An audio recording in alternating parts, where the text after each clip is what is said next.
会提到说想要建议他辞掉党主席的这部分？我是在我当副总统以后，我就跟陈总统建议，我说我们应该做全民的总统。那上帝很公平，不会因为你当总统一天给你48小时，所以呢，如果要做好治理好国家应该要有所舍我当时就建议他。蔡总统的时候，我也提过同样的建议，所以我没有针对性针对赖总统。但是我相信，如果他现在能够听取这一点，那我更鼓励我们的立法院干脆就政党法再加一条，就是总统不得兼任任何政党的主席。那这样的话一体适用，我相信很快的赖总统的民调就会升上来。不过我们想问一下，就是说川普有在其他国家的时候谈到说，他的任内呢，习近平承诺他不会攻打台湾。那你觉得他这个谈话的利基点是为什么会在选在这时间？我不是川普，我没办法回答。不过等一下我要发表专题演讲之前，我刚刚也看到 CNN 川普讲的一句话。There's no deal until there's deals。我想这句话是讲的太聪明了，也等于空话，不过也是实话。就是说，任何政治人物讲的话都还需要来体验他是不是能够真实有的就是讲一时的。他刚刚这句话是讲得很对，说要真正的解决俄乌战争不是靠两个人谈判就可以。我昨天也是很担心，不要两个人闭门一谈判，乌克兰的命运都被决定了，我觉得非常不公平。因为1895年的时候在日本春帆楼定下马关条约的时候，没有一个台湾代表参加，在台湾的人也没有人知道就这样一签下一纸条约，整个台湾全部就变成日本人的，这是非常不公平、非常残忍。所以昨天晚上我办的这个和平睦邻之约，来很多国家的代表，那他们也很感动。最后我们也为乌克兰的人民祈祷，希望昨天半夜这个川普跟普丁的会议不要重蹈马关条约，在没有乌克兰代表参加的情况下，不应该做成任何决议。但是还好今天早上应该没有做成任何决议。副总统，那请教您怎么看最近赖总统关于这个中战的发言，还是避谈关于日本对于整个中国或者是亚洲的侵略这一块？很抱歉我现在认为全心全意希望台湾走向世界，所以我用我的方式引领台湾跟没有邦交国跟我们的邻居做民间的交流。所以赖总统的一言一语我没有完全注意我只想说勉励就是第一个当家尽量减少事情。国内一定要和谐，要团结。第二个，鼓励所有执政的这个要记住台湾非常的小，在国际上非常的脆弱。如果没有全世界的支持，那我们台湾就相当的危险。其实台湾现在内部的问题，我们什么都有，但是我们缺的就是邦交国，所以外交是非常重要的一部分，需要延揽全国更多的外交人才，哪怕只是从事实质的国民外交，我想帮助就很大。比如说在上个月我应韩国的邀请，韩国的民间团体在韩战纪念的时候举办了1000人的会议，请我做这个Keynote speech。最重要是整个会场的布置，把我们中华民国跟韩国的国旗从天花板垂下来，然后呢在舞台上两国国旗也都排列。同时开幕的时候演奏两国的国歌，还有表演两国的国旗舞。我相信这是如果有机会在台湾让大家知道，你们应该感动了。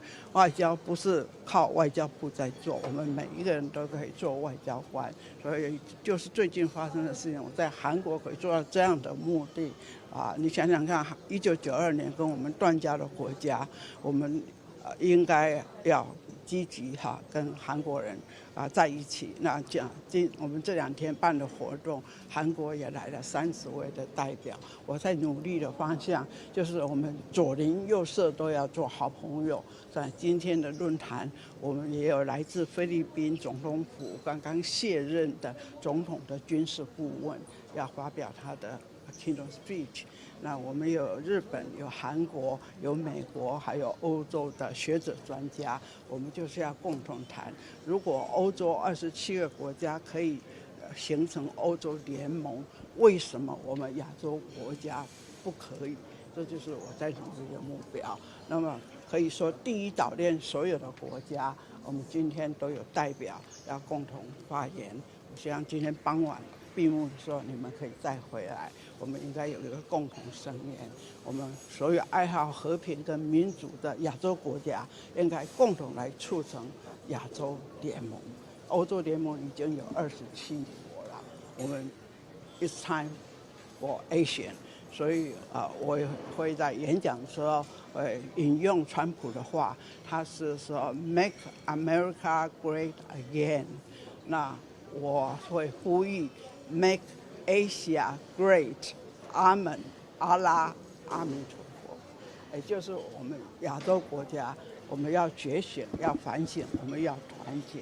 所以我们可以以 Mega 同样效法川普我们希望川普 Make America Great， 但是我们亚洲国家团结起来，我们也 Make Asia Great， 因为全亚洲的人口占世界总人口的40%。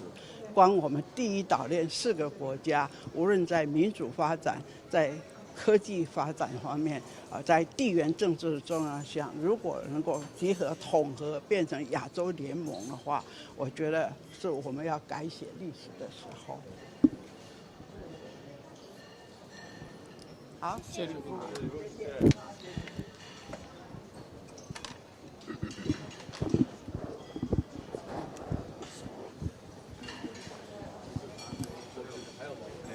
还有吗？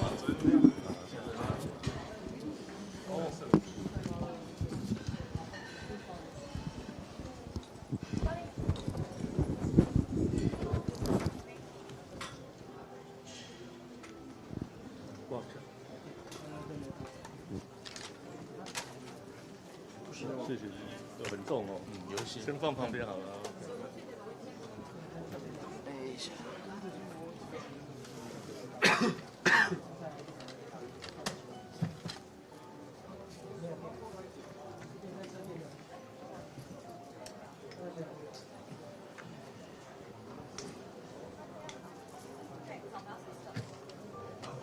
Yes. Okay, good morning, everybody, ladies and gentlemen. Welcome to join this East Asia Peace Forum. So, in the beginning of the forum, I would like to remind you please turn off your mobile phone. And you can turn to the flying mode because we are in a very smooth situation to proceed this forum. And then within maybe 4 to 5 minutes, we are officially begin the forum. So we just wait 4 minutes. Okay, thank you.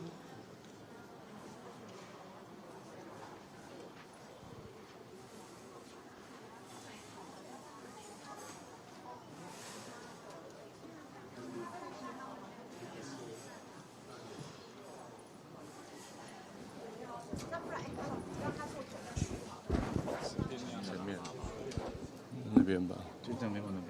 你要吗？我拿去放那边好。你要放那里对？对啊，你要吗？我丢这里，比较好走。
我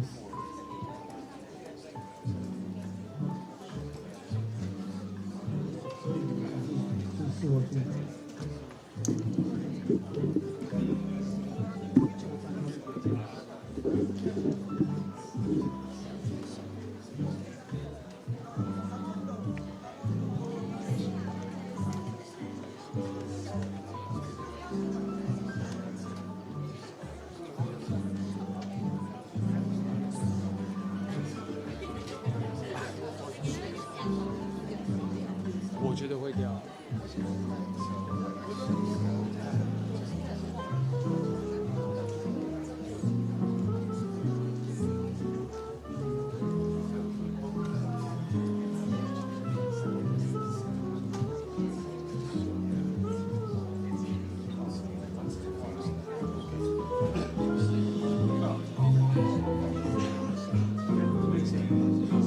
Test.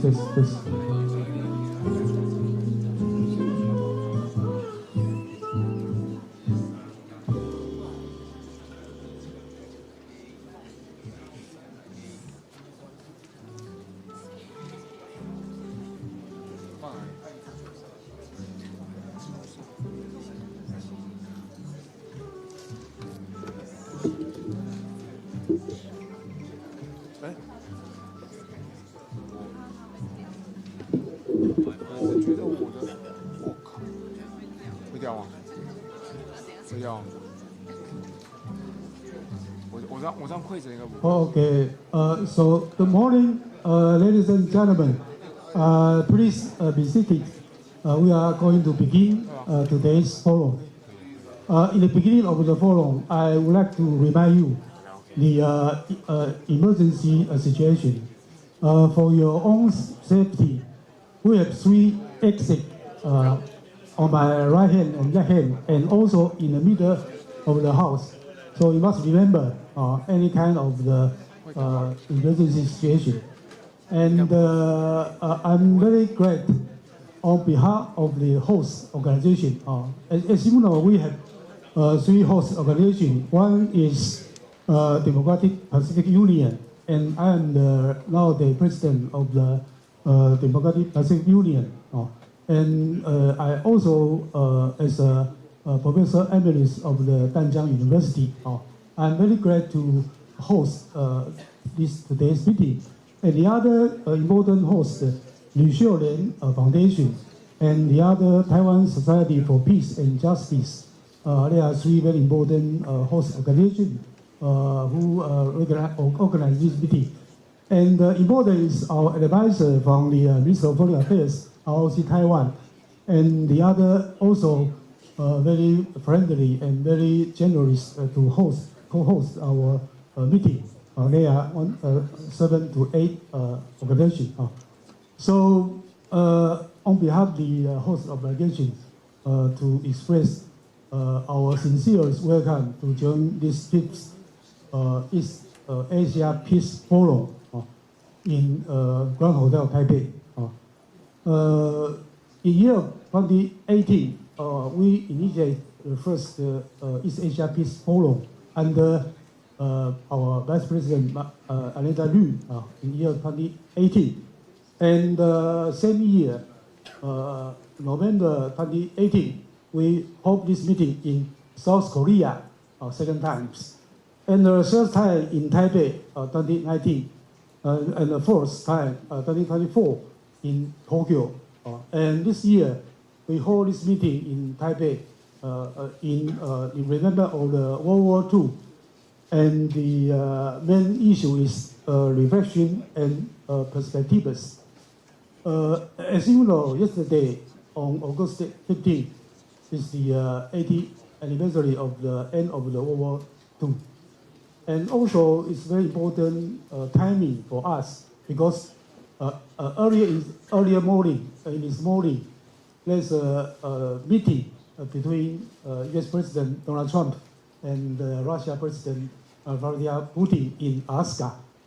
And after 3 hours meeting, only 12 minutes press conference, we don't see any kind of the prospect for the future peace in East Europe especially in Ukraine. So today's meeting, we have a lot of issues to discuss regarding the issue. So today's seminar, we divided into 3 panels and 1 roundtable discussion. And you can see we invited a lot of distinguished guests from Japan, South Korea, from Philippines, from also Taiwan local scholars, and also the other very important foreign representative in Taipei. Maybe later we will identify themselves and welcome them to join this very important international forum in Taipei. And also, we know the first panel, as you see our panelists, we are going to talking about World War II in the Pacific cause and consequence. I believe we must know why happened this World War II and what kind of lesson to teach us until now. Since we are jumped into a very complex international situation. And then second panel, we are going to talk about the U.S. president and the New World Order. I believe in year 2017, Trump 1.0, and then 2025, Trump 2.0. You can see we are facing unpredictable and changeable U.S. leadership. So we must know how to combine together to engage any kind of the challenge and difficulty with those kinds of international order. And the third panel, we are going to talking about the positive peace in East Asia, what and how. We must invite different foreign scholars, these scholars, to tell you about how can we construct the future framework for the East Asia country to combine together. Maybe our later the keynote speech from our Vice President Admiral Liu and our distinguished guest from Philippines, Admiral Cortes, they are going to tell us. And then finally, but not the least, we are going to have a roundtable discussion how to promote the democratic East Asia Union. We must not just talk, we must do. So this is a very important combination for us to know. So let's begin our open ceremony. And I would like to introduce you two very important keynote speakers. First of all, one is our forever Vice President of the Republic of China, Taiwan, Anita Lu. She was the 10th and 11th Vice President of the Republic of China, Taiwan, and he arrives advocate for the Taiwan's females movement, human rights, and Taiwan's foreign policy in the own level. Anita Lu is this year is over 80 years old, but he's still working. So let's give Anita Lu one more applause to let him deliver a speech. Please, 欢迎我们的中华民国荣誉的副总统吕秀莲来发表他的开幕致辞。Thank you very much, Professor Wong, the founder and the president of Democratic Pacific Union. Good morning. Thank you for all your participation, distinguished guest speakers. My dear peace-loving friends coming from Taiwan and from other countries. Yesterday was very important. I think today is even more important because Trump said there are no deals until there are deals. Last night when we were sleeping, in fact, that means we still have chance to act for peace. I have to tell you why we use this room. There's history. as early as 1987, in violation of the martial law. The first native-born Democratic Pacific Party, 民主进步党, was founded right in this room. It certainly is historical. Then, after my retirement from Vice President in the year of 2018, the East Asia Peace Forum was founded here. Every other year, we have the forum held at the same room, that's the Deterrence. We also have the forum to be held in Seoul and in Tokyo. Hopefully, next year, this forum will be held by other countries. I personally expect it can be hosted in Manila. Would you agree? Because today we are privileged to have a very outstanding, very special expert who will deliver his wonderful speech after me. Admiral Cortes from the Philippines. And welcome all the other distinguished speakers. From now on, I'm going to talk in my language with the audience while you have earphones. 各位好朋友，今日大家半天来参加这个会议，主要是80年前的昨昏8月15，有历史上最重要的一项代志。1945年8月15早起。日本的天皇宣布战败投降，结束第二次世界大战。日本天皇宣布战败投降，接着我们恭喜我们的邻居韩国正式独立。对台湾人民来讲，还没有机会独立，但是。不要忘掉1945年8月15号那一天，我们的祖先也正式脱离了日本长达50年的殖民统治。很遗憾的，翻开今天的报纸，你们看看，全台湾有谁关心这一件重要的事情？台湾人民的命运，就像我们周遭。韩国、菲律宾同样的命运，一直都没有自主权。韩国也是被日本殖民，菲律宾给西班牙，后来日本、美国也殖民过。我们这一次活动能够邀请到太平洋第一岛链。我们的左邻右舍的学者专家，就是要来共同讨论：难道我们亚洲人的命运就不是命运吗？难道我们高喊民主，我们却不能自己决定自己的命运吗？昨天的晚会，我们还有来自不丹的法王。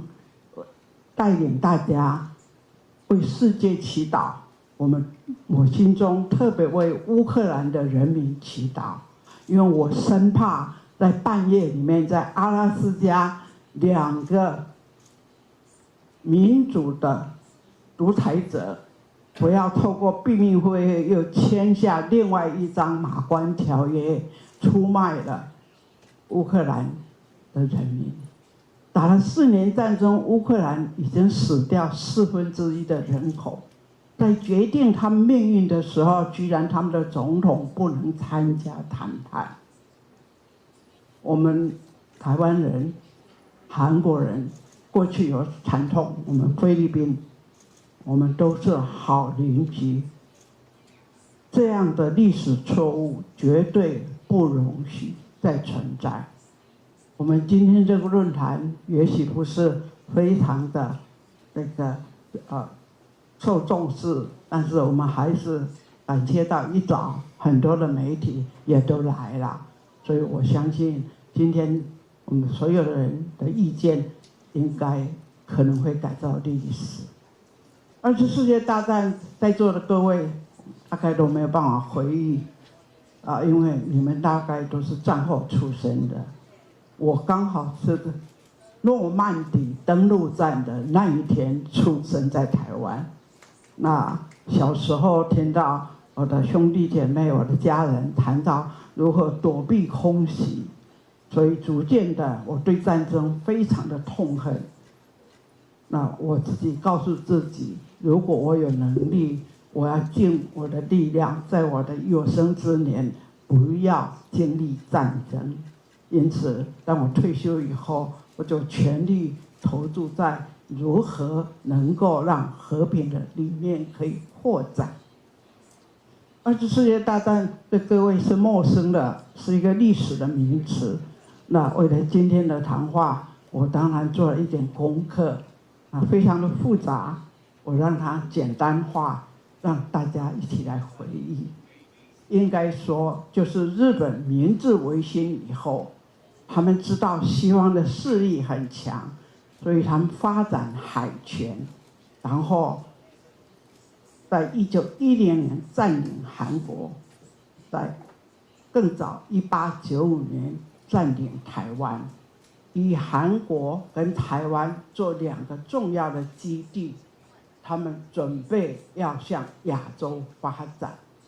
所以1931年先在中国东北扶植一个伪满洲国，也就是他们的势力从满洲开始，然后正式的战争是1936年的7月7号卢沟桥事变。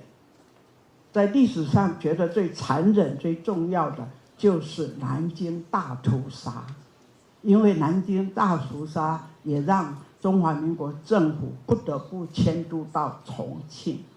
这一段我们都在历史故事上有听到。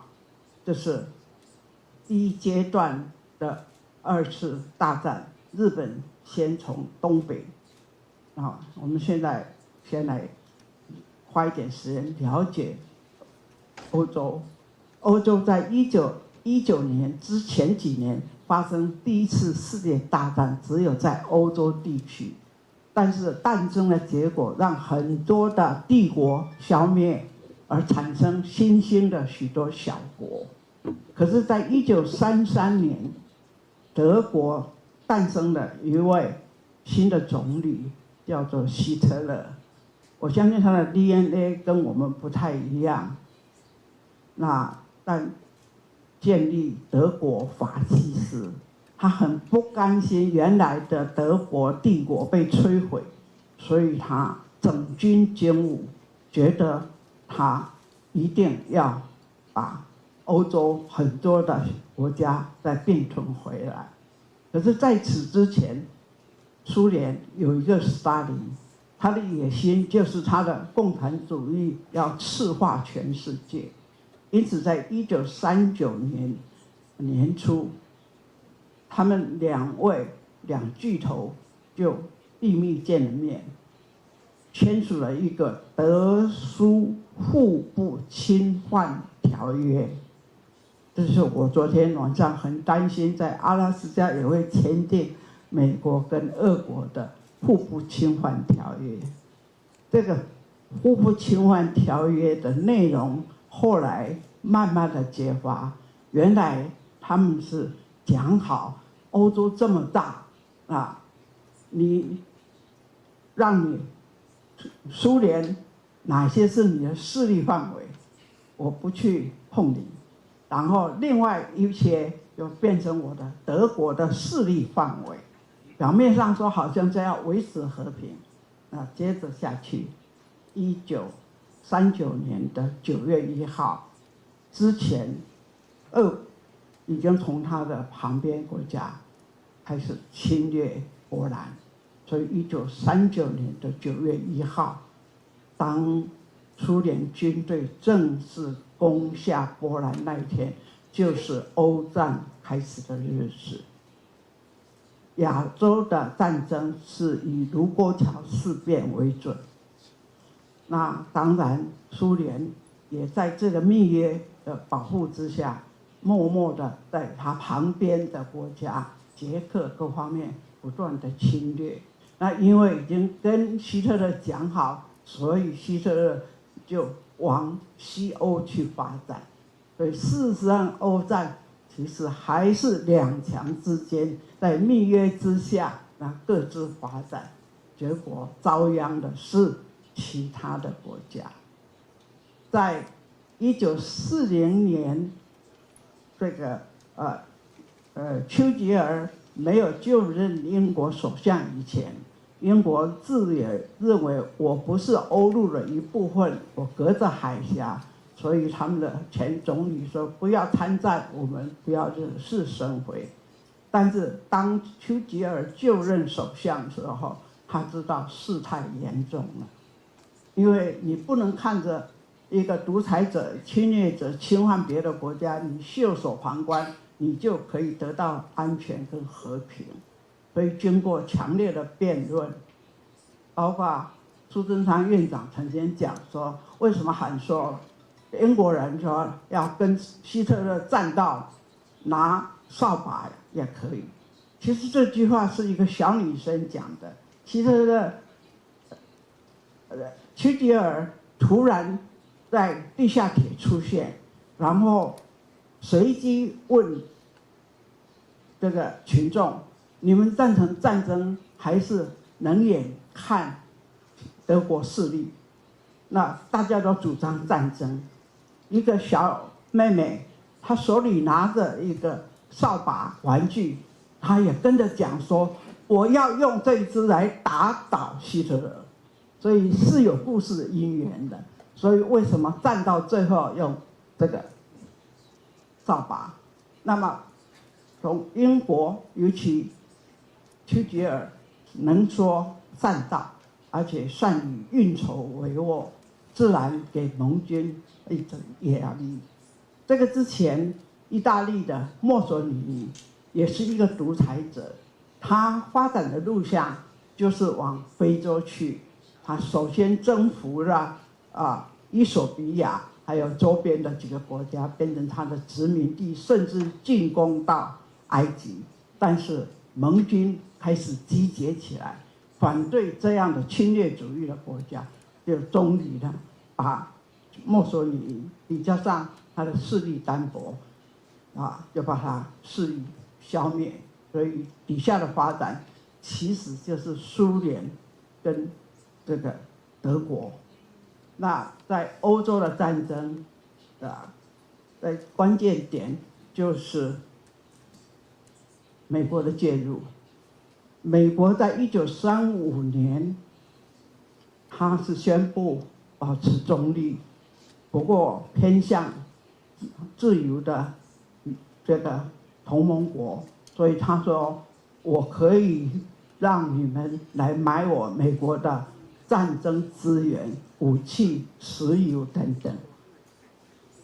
一直到1941年，他看日本的野心不但往中国去全力发展，那逼着中华民国政府都要从南京迁都重庆。那另外一支势力以台湾做跳板，然后并吞香港，接着就往东南亚去发展。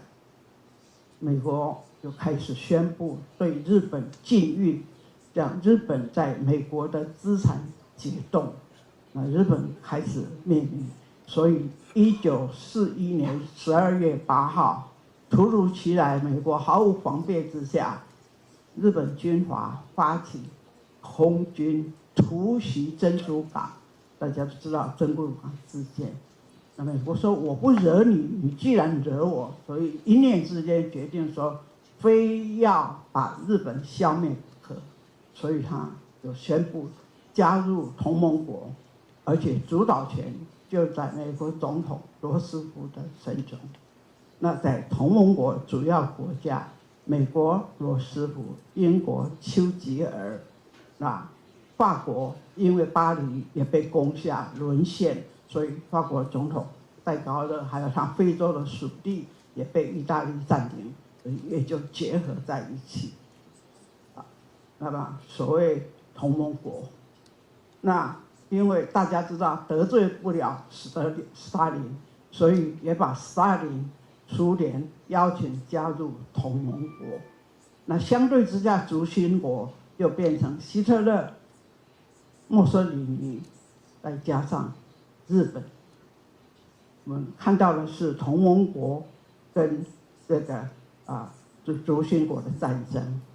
那么一个很大的关键点，因为连巴黎都沦陷了，那美国一方面在太平洋就开始反攻，因为你攻击了我夏威夷，所以呢，他出动他的海军、空军，几乎太平洋所有的群岛，北太平洋、中太平洋、南太平洋很多群岛，时间关系我就不念，他就用尽一切，经过残忍的交战，日军都败退，那么把日本一直赶过来。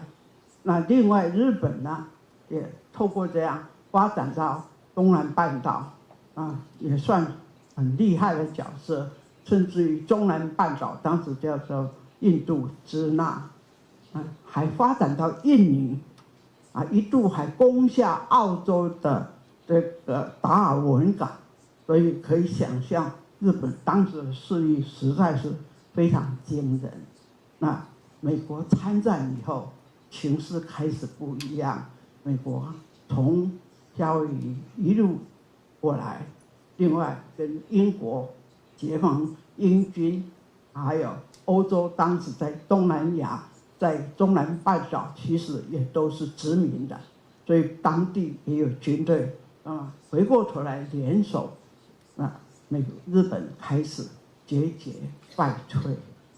那墨索里尼在1948年的时候势单力薄，被他的反共军刺杀死掉。在这个1945年的关键年4月12日，墨索里尼被暗杀之前，4月12日，美国的总统罗斯福突然病故，因为他死得很突然，而且他死前跟他的副总统杜鲁门的关系，据我所知道资料并不好，所以杜鲁门作为副总统，他对2次世界大战的情势并不了解，但是他也是一个很英明的人。他上任以后，他觉得当然要早日来对抗日本，在他有限的情报之下，他说要战败日本，那很简单，就是要用原子弹。那我先回过来讲，1944年的6月6号为什么会变成一个史诗性的纪念日？是因为美国跟英国的联军偷偷的计划，在6月6号的清晨，在法国的诺曼底海滩平坦的海滩登陆了。有很多浪漫的故事，很多悲惨的故事。在很短的时间，英美盟军登陆以后，先解救了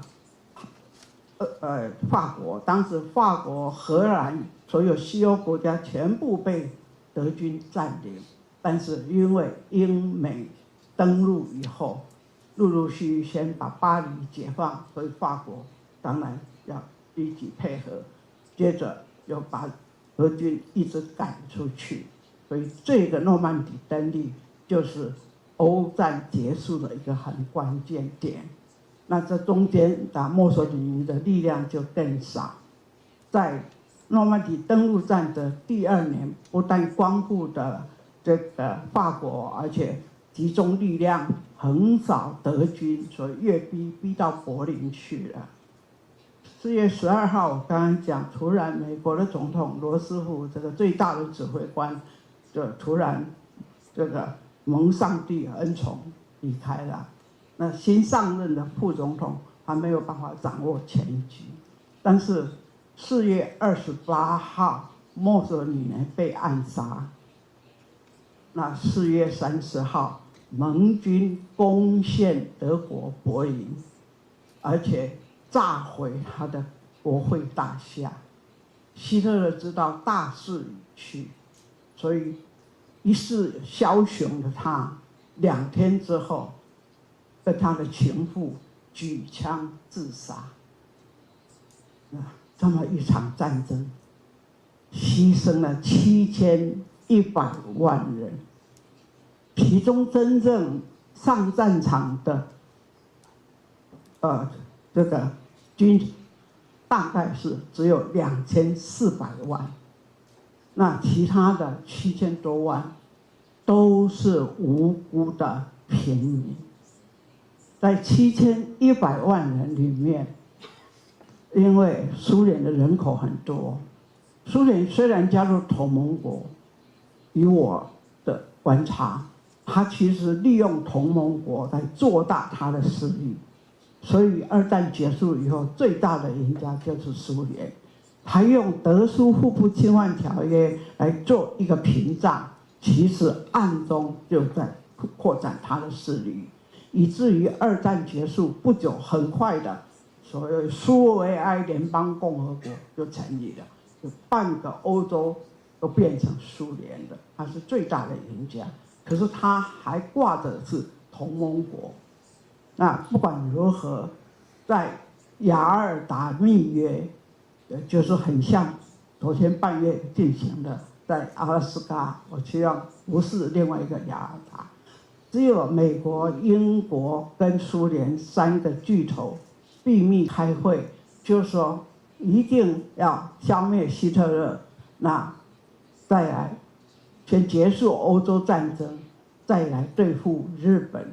那一旦德国投降的话，苏联要1半的土地，另外1半就交给你们欧洲西方国家去处理。所以在雅尔达密约就注定了德国要分裂。那不止这样，柏林他们都要求首都也要切1半。那这个模式后来也影响到韩国，也很残忍的被切成南北韩。还有越南也变成南北越，所以雅尔达密约，我们应该不要容忍在任何时候、任何国家再发生。我很快的讲对台湾的部分。台湾那个时候因为是日本的殖民地，就像韩国也是日本的殖民地。照说伤害不大，因为是做日本前进的基地，一个往北侵略中国，一个透过台湾往东南亚去发展。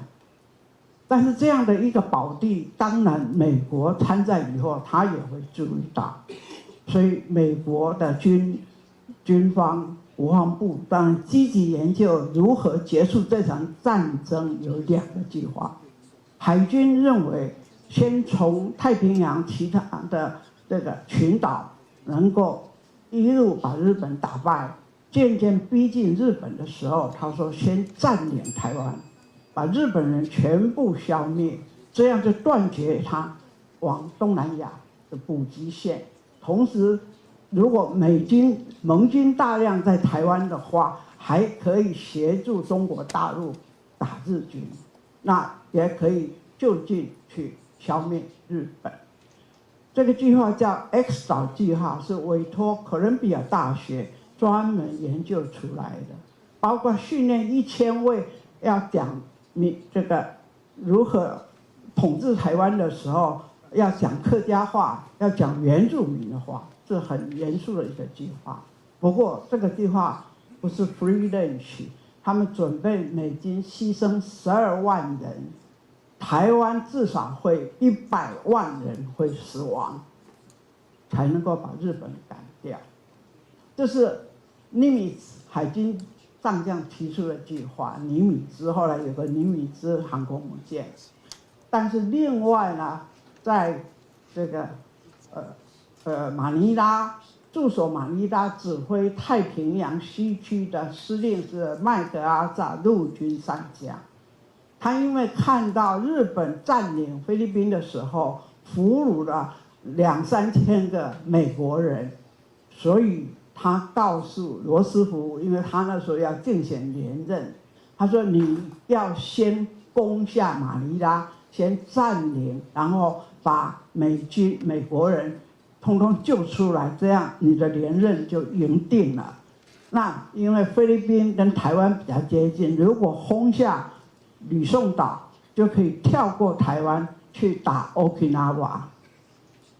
这2个主张对任何一个政治人物来讲，是连任重要还是和平重要？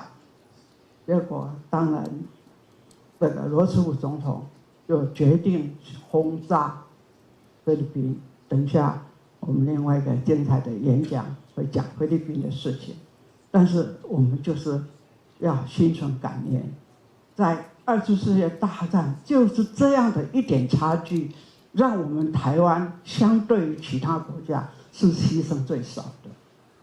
这就是跳过这样，但是我们北边的好朋友 Okinawa 当时只有40几万人口，在1天的轰炸里面死掉20万人，等于人口的1半全部没有了。但是后面还有一个故事，活下来的20万人没得吃，小小的 Okinawa 变成战场，没有东西可以吃，所以他们的知县就想到台湾有很好的蓬莱米，因此呢就赶快叫人，那只能驾个小船到台湾，因为还是日本统治。我看到的资料，我们当时台湾供应900多吨的蓬莱米，所以在 Okinawa 老一辈都会告诉他们的年轻人，我们要感谢台湾，因为台湾的蓬莱米让我们活下来的人没有饿死。所以这也是证明冥冥之中神佑台湾。我讲后1950年韩战，我昨天晚上讲过，我不再重述。也是因为韩战，毛泽东本来要打台湾的部队全部冻死在韩国，那台湾的命运我们能够掌握多少？当时我们多么无辜，变成日本的殖民地，可是冥冥之中有神在保护我们，有上帝在保护我们。2次大战，我们感谢，也对不起菲律宾跟 Okinawa， 因为改变策略救了台湾。那时候盛传着，不管是妈祖或者观音，都在天上出现，保佑台湾人民。所以台湾很多心对宗教还是有一定的崇拜。我们今天大家可以安安心心的，好像战争离我们很远，我们多么感谢这80年，至少大家还可以活着。但是全世界讲到台湾都说你们不怕吗？我们认为下一个战争就在这里呀。川普跟普丁一谈完的话，马上就要来打台湾了，不是吗？那我希望我们大家都要共同的体认，地球只有一个，我们说地球的过客。韩国的朋友在主张 We are one， 真的，我们说是地球上的过客，也只有一个地球。有本事到火星的，那是不知道几千年以后是，大概也只有马斯克那个超级富豪才有办法去。我们还是守住地球吧。那很高兴，我们这2天的活动刚好太平洋第一岛链这2、3年来几乎都被认为是海上的战场。事实上，各种的努力让我们今天还勉强维持表象和平。下一位演讲者会以他一辈子从事海军的经验，告诉我们他对海洋的看法。那我认为，我们如果可以仿效欧洲。欧洲在经过2次世界大战死掉那么多人以后呢，他们反省。有一位出生在小小的卢森堡，后来当上法国外长的，叫做舒曼先生。他在外长任内，1951年，他主张美国各州都变成 United States of America， 我们欧洲各国也应该成立的 United States of Europe。只有欧洲一体化，我们变成一家人，才有力量，才能够享受真正的和平。他后来被封为欧洲现代欧洲之父，而且教宗方济各还特别为他封圣。那重要的是他的主张立即获得，本来法国跟德国在2战是敌对势力，连巴黎都被攻下。法德2国的新的领导人觉得历史不可以遗忘，但是不要再继续历史的仇恨，所以法德2国支持之下，很快的周边的卢森堡、比利时、荷兰6个国家宣布成立煤钢共同体。在煤钢共同体前8个重要的国家一起发展经济，渐渐的大家觉得这个效应很不错，所以接着又变成欧洲经济共同体，到现在就变成欧洲联盟 European Union。 所以想想欧洲历尽2次大战，在付出很多的代价，最后你看看，不管是希特勒也好，墨索里尼也好，就是罗斯福也好，在战争没有结束以前，他们还是离开人间。我常常讲，天下没有一件事公平，唯一公平的是没有一个人不会死亡，所以大家坦然面对死亡。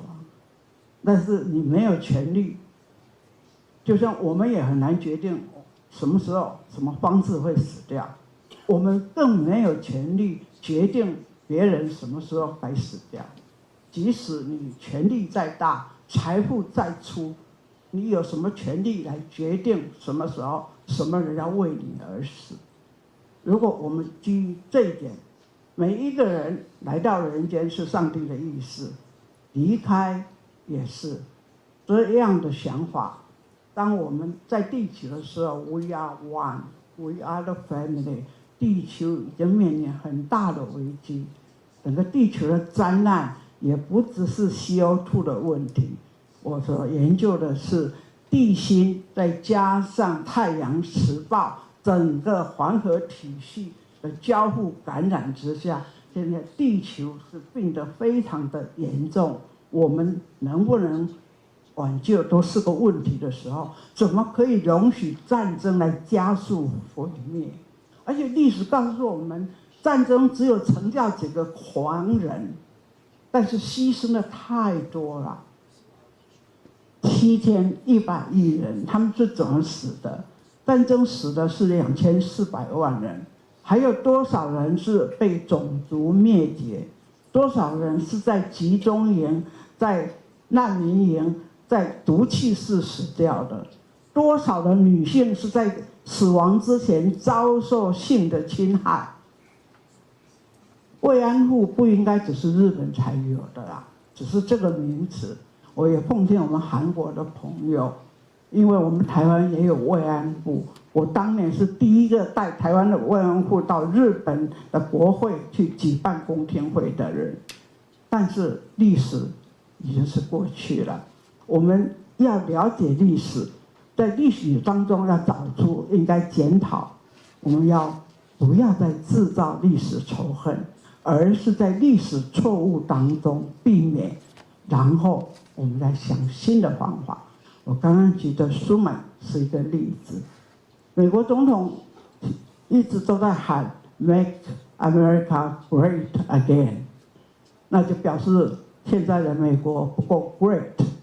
我们当然希望每一个国家都很 great， 可是人类历史我的观察，有大国，一个是 big and bad country， 很多大的国家是混蛋的国家。我们要的是 great and good， 所以不要双 V， 我们要双 G。不管国家多大，但是它是一个善国，跟所有的邻居都和好。所以基于这样种种的信念，我这几年没事找事做。我觉得我们不应该再提倡杀戮，因为那是你死我活。我们也不要太唯利是图，我总是要占人家的便宜。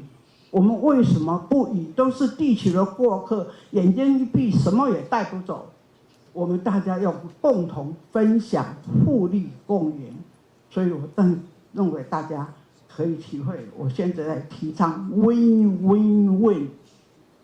我们都赢的意思就是没有人是输家，你赢别人输当然不服气啊。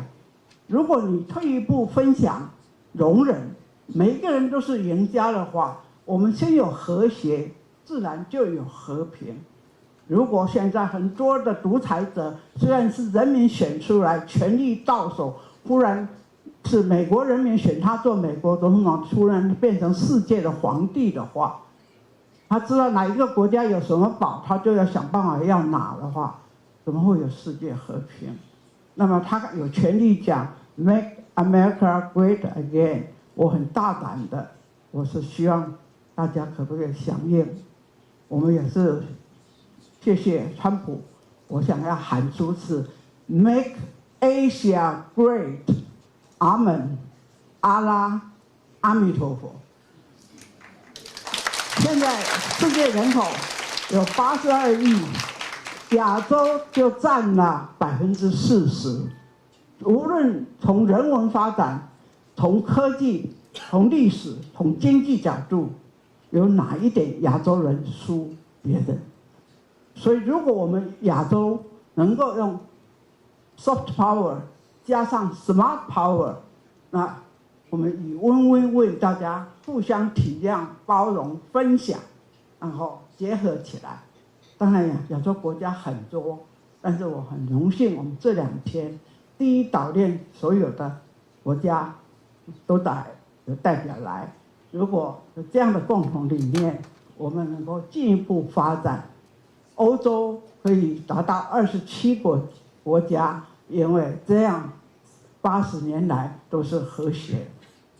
欧洲可以，我们亚洲为什么不可以？所以最后我呼吁大家，如果同意，跟我一起喊一下 ：Make Asia Great， 阿门，阿拉，阿弥陀佛。Make Asia Great， 阿门，阿拉，阿弥陀佛。Thank you。Okay, thank you very much for our Vice President's insightful speech regarding how can we invest peace and to avoid warfare. The most important issue is, Anita Zhu mentioned, we must make Asia great, Allah, Amen, and Amito again. It means all the nations around the First Island chain must cooperate together to rethinking about the future destiny or dependence of our country. So maybe we can follow the example from European Union to establish such kind of the integration union in the future. So thank you again for our forever Vice President Liu's speech. And next, distinguished guest from Philippines. I must emphasize, he's the Navy Admiral. He is the Admiral Cortes. He was the, I believe, former Philippines presidential military advisor. So we are very pleased to introduce General Cortes to have this speech. So the floor is yours, Mr.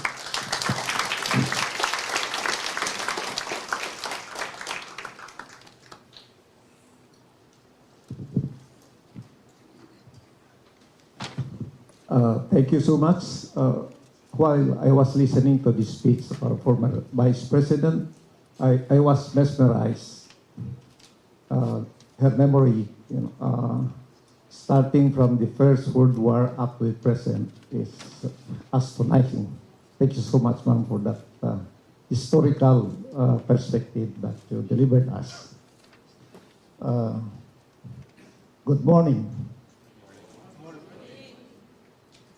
Honorable former Vice President Lu Hsiu-lien,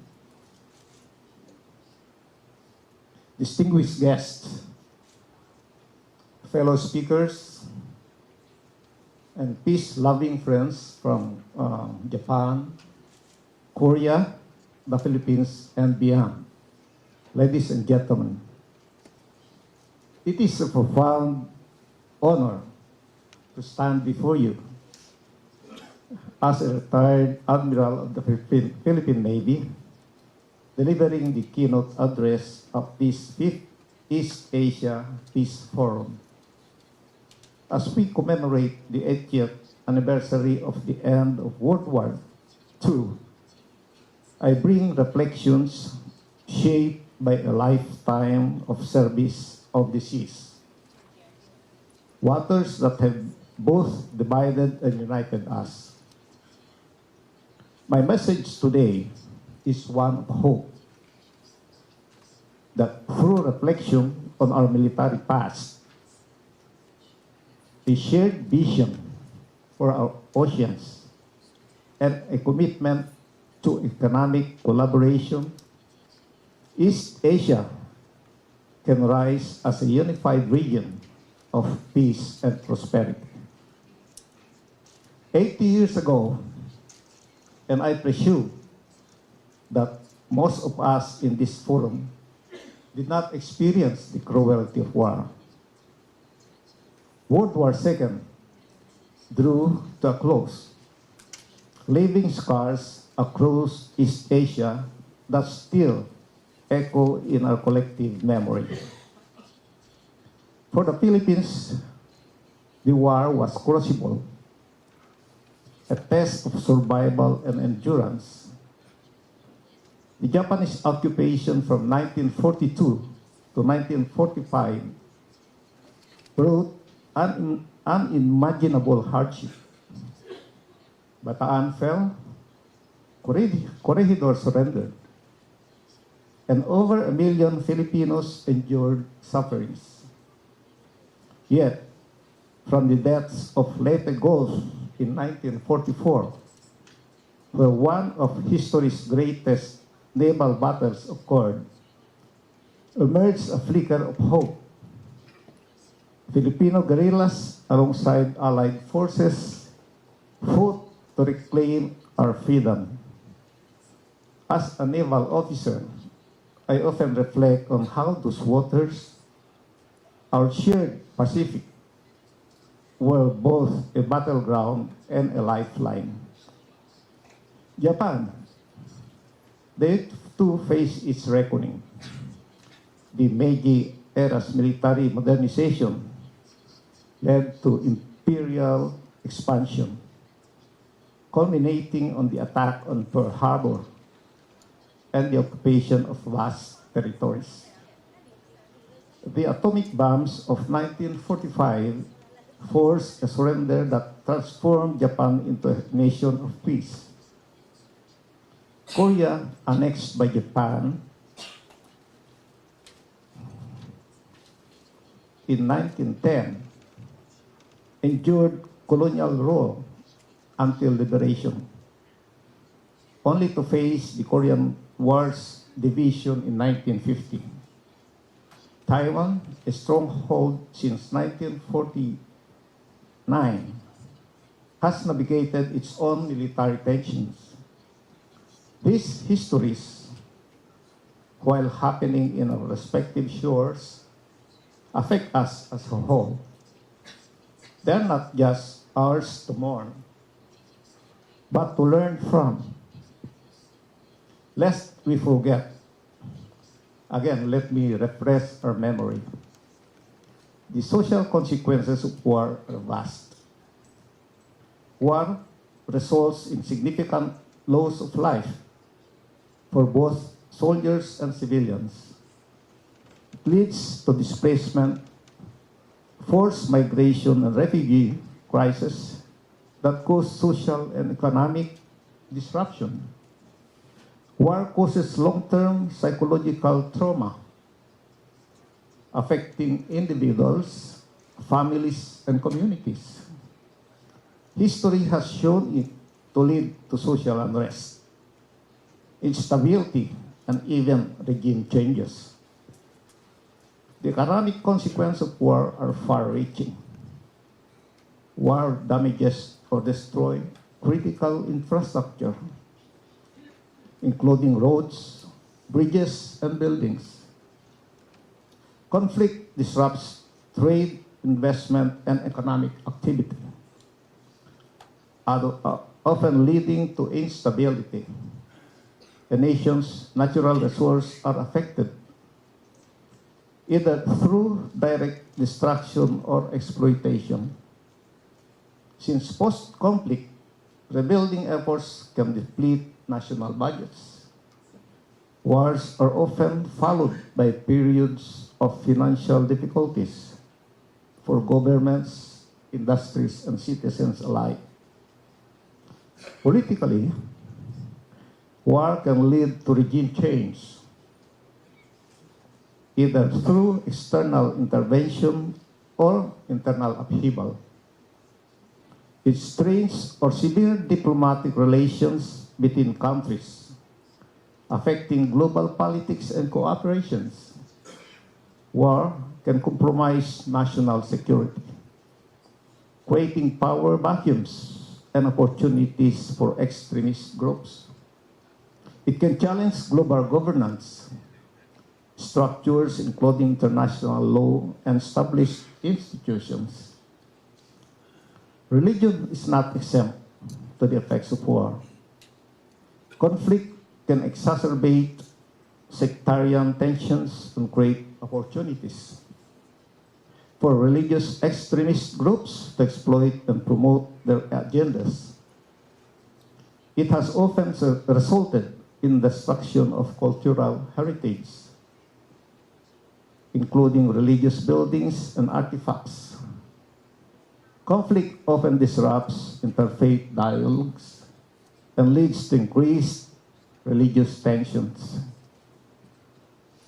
Over the past 80 years, since the end of the Second World War, nations have strived to move beyond the divisions of the past. History offers us lessons. Yet, recent decades have seen decisions that take us steps back instead of forward. Political narratives, instead of mutual respect, have redrawn our boundaries. The West Philippine Sea, a lifeline to global trade and a sanctuary to rich marine biodiversity, has now become a flashpoint. Mistakes rooted in division instead of dialogue. The ocean, ladies and gentlemen, is the thread that binds us. It has borne witness to our conflicts, yet today it calls us towards unity. During my service in the Philippine Navy, I patrolled waters abundant with fish, abundant with oil and gas. These are the resources that sustains millions of lives. Years later, as a retired naval officer, during the pandemic, I saw from another vantage point just how vital these waters are. Maritime supply chains became lifelines, ensuring that goods flowed, trade continued, and nations supported one another in times of crisis. And so, we arrive at central truth. The ocean must be a force that unites, not divides. Trade, responsible resource use, and equitable sharing should be our shared priorities. The ocean is not a line to be contested, but a bridge upon which we can build cooperation and trust. We, the Philippines, Taiwan, Japan, and Korea, and other nations, are in positions that leverage our individual strength to drive regional development and prosperity. Our growing industries need the oceans and strengthen collaborations.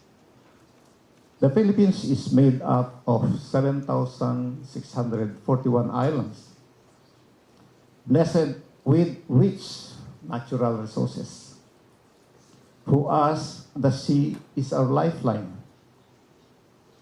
carrying over 90% of the goods we import and export. Our manufacturing, agriculture, and tourism all rely on open and thriving seas.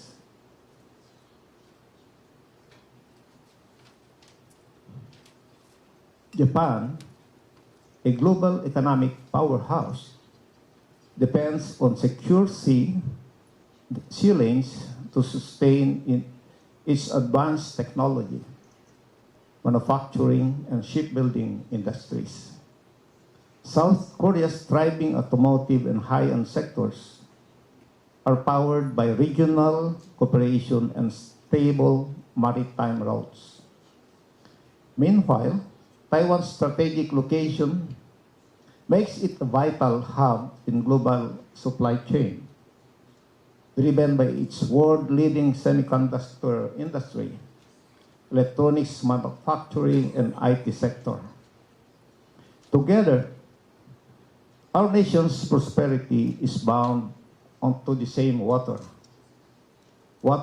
that connect us, waters that sustains us, and waters that empower us all. Imagine if we harness these strengths together, the strategic benefits would create a diversified economy, reducing dependence on a single industry or market. Collaboration would foster competition, driving innovations and helping improve the quality of our products. The potential is immense. Joint investment in infrastructure projects such as high-speed networks, ports, and airports would improve regional connectivity. Collaboration in technical industries such as AI, robotics, and renewable energy would drive innovations and growth. Sharing expertise in agriculture, including sustainable practices and crop management, would improve food security and agricultural productivity. Joint tourism initiatives would promote cultural exchange, showcasing the unique attractions and experience of each country.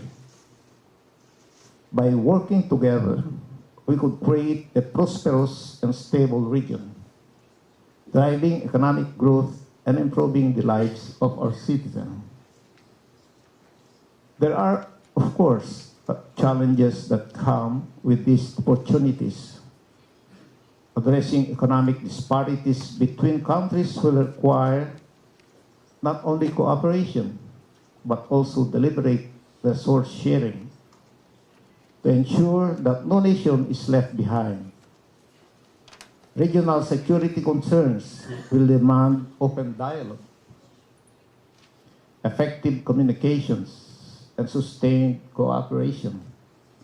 Because without trust, even the most promising economic partnership can falter. History offers us powerful examples. After World War II, the Marshall Plan rebuild Europe through economic collaboration, preventing further conflict and enabling nations to recover. In East Asia, the post-war economic miracle of Japan, the rise of the Asian tigers such as South Korea and the Philippines, on growing maritime economy show how prosperity can transform former rivals into partners. The lesson is clear. When nations prosper together, the incentives to dispute boundaries fades or lessen. Prosperity becomes the common objective, replacing rivalry with partnership. Our region's long-term stability depends on our ability to address economic inequalities, navigate political tensions, and turn potential rivalries into shared progress. The East Asia Peace Forum, founded in 2018 in Taipei, embodies this vision. Its goal to integrate Japan, Korea, and Taiwan into the Democratic Asia Union is not just aspirational, and I think it's achievable. During my naval career, I witnessed how joint exercises with Japan, United States, and Asian navies built trust. The 2016 arbitral ruling on the West Philippine Sea, which affirmed the Philippines' rights, was a diplomatic victory. But its true power lies in the potential for the regional cooperation it opens. It was channeled, if we channel our military past into economic and maritime alliances, we can turn our seas into zones of peace. Yet, unity requires respect. Respect for each nation's space and sovereignty. The Philippines has learned this through its struggles, from Spanish colonization to American bases to modern territorial challenges. Japan's post-war pacifism and Korea's reunification efforts reflect similar lessons. Taiwan's resilience offers a model for standing firm while seeking dialogue. Our collective duty is to remember the past, the nightmare of war, and plan for a better future. The ocean, scarred by battles like Leyte Gulf, now offers us a chance to heal through collaboration. Let me share a personal reflection. As a young officer, I sailed through the waters where my father fought as a guerrilla. He spoke of the hunger, the fear, but also the hope that liberation would bring peace. Today, as I look at our region, I see that hope alive. The Philippine Navy now focuses on maritime security, humanitarian missions, and disaster response, roles that serve not just our nation, but our neighbors. The shift mirrors what East Asia can achieve, a region where navies protect, not attack. To realize this, we must act decisively. We must prioritize the doables. First, establish a regional maritime economic council to coordinate trade and resource sharing. Second, invest in sustainable fisheries and energy projects, ensuring all nations benefits. Third, strengthen educational exchanges, to build a generation that sees the ocean as a shared heritage, not a contested frontier. These steps can easily transform our economic potential into a force for unity. In conclusion, the 80th anniversary of World War II ends is a moment to reflect on our military history and reimagine our future. The ocean connects us. Trade and resources can unite us, and thriving economies can solve our problem. As a retired admiral, I have seen the cost of war and the promise of peace. Let the Democratic Asia Union be our legacy. A union not of conflict, but of cooperation, respect, and shared prosperity. Thank you all, and may our seas guide us to a brighter tomorrow. Okay, thank you very much for your wonderful speech from Philippines, Admiral Cortes. So, based on his speech, we know the importance of the Taiwan and Philippines because we share the same value and we are the same ocean nations. So important is the how to keep this so-called maritime supply chain and ceiling of the communications safety is utmost important issue. So thank you very much for Admiral Cortes' speech. So now we are going to have a group photo, and you just sit where you are, and maybe our cameraman just come here, and we have a group photo 团体合照啊，请大家就坐在原地不要动哦，来吧，团体合照，赶快，请，由你们来指挥please just review your smile and good face whatever gesture you want to let, there is no problem so sum up or the whatever okay. Let's take 3 pictures. Okay. 1. Sum up. We wish this forum could successfully proceeding. Okay. And the second, maybe another Lu Vice President will say something. Sum up.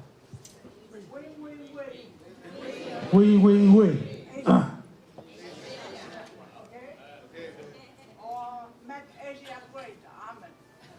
Okay. So first, win. Okay. First, win. Asia. And second, great again. Amen. Okay. Okay. So thank you very much for this session for the group photo. Okay.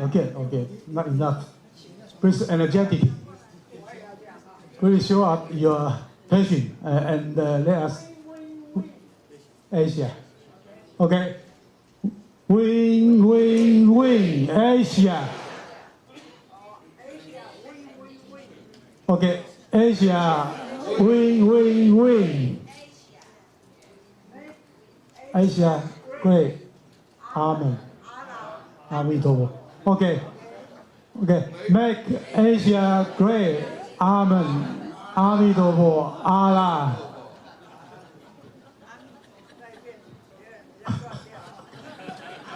Okay.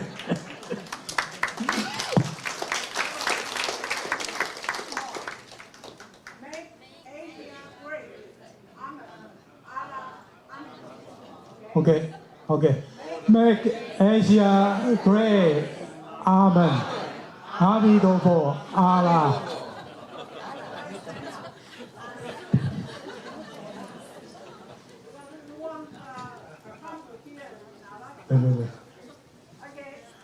Okay, let's all stand up and say again. Okay.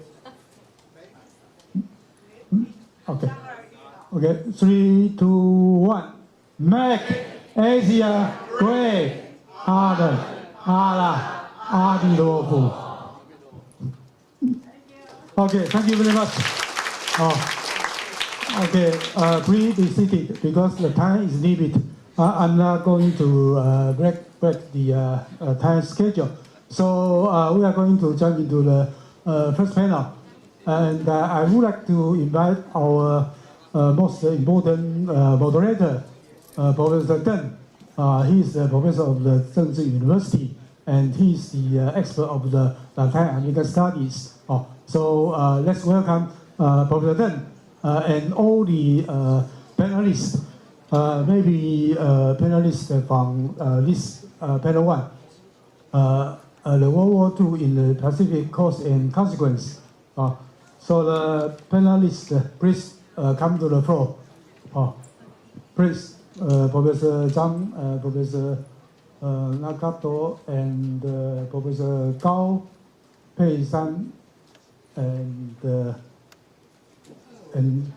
you are the first. Okay. So, Gao, okay, Professor 老师，Gao. So, Professor Deng, the floor is yours. Please conduct everything. Okay.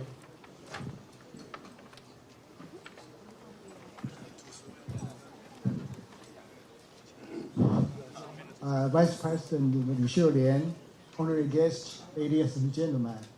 My name is Deng Zhongjian, Department of Diplomacy, National Change University. It's really my honor and pleasure to chair this session. I should express my appreciation for the invitation from Vice President Liu and the 5th East Asia Peace Forum. In the following, I'd like to speak in Mandarin. The reason is that it is for the first time I'd like to talk about the consequence of the war. 我的先父从1947年的4月到1948年的9月，服务在辽宁省的葫芦岛、秦皇岛的秦湖港口司令部。这个司令部的一个很大作用，在当时是负责遣返日本人，还有就是日本的战俘。这个是从1947年的5月，一直到1947年的12月，一共遣返了超过110万的日本人，还有这个战俘。但是他也知道，有更多的战俘被苏联军队带到了这个东北，生死未卜。可是你也可以看到说，一个战争的结果，不只是对受侵略的国家带来伤害，同时也对这个发起战争的国家带来了多么大的伤害！100多万人，其实还有很多人是滞留在中国啊。这是我的第一个故事。第二个故事是我的在政治大学外交研究所硕士论文的指导教授，这师母他就是当年因为战争结束，他的父亲是关东军，当然就被这个到了东北，母亲不见了，他跟他的2个弟弟流离失所。有一天他在街上碰到了他的户籍上的哥哥。他的哥哥是在立法院工作，就把他带回家。那时候他才在可能11、12岁，然后又跟着哥哥到了台湾来，后来嫁给我的老师。可是过了50年，就是说之后50年，他跟他的2个弟弟在日本相会了，因为一个弟弟是在中国东北被这个本地的农家这个收养。一个回到了日本。这是我想讲2个故事，就是说明了，就是说这个可怕战争的可怕所带来的伤害，他们还是幸运的姐弟，最后还见面啊。那我讲这些，也就是说明了，就是说当前我们谈论到这个战争与和平。我非常钦佩吕秀莲副总统，他追求和平，追求说未来亚洲应该是亚洲人的亚洲，这个心胸，这个胸怀是值得我们尊重、尊敬的，去追求的。今天我们这个场，这个 panel， 应该有4位论文发表人。第一位论文发表人是这个 Sachio Nakato， 我的老朋友，就是多年的老朋友。他的题目是 Causes and Consequences of World War II in the Pacific, a Japanese View。现在是请这个 Sachio 来发表，谢谢。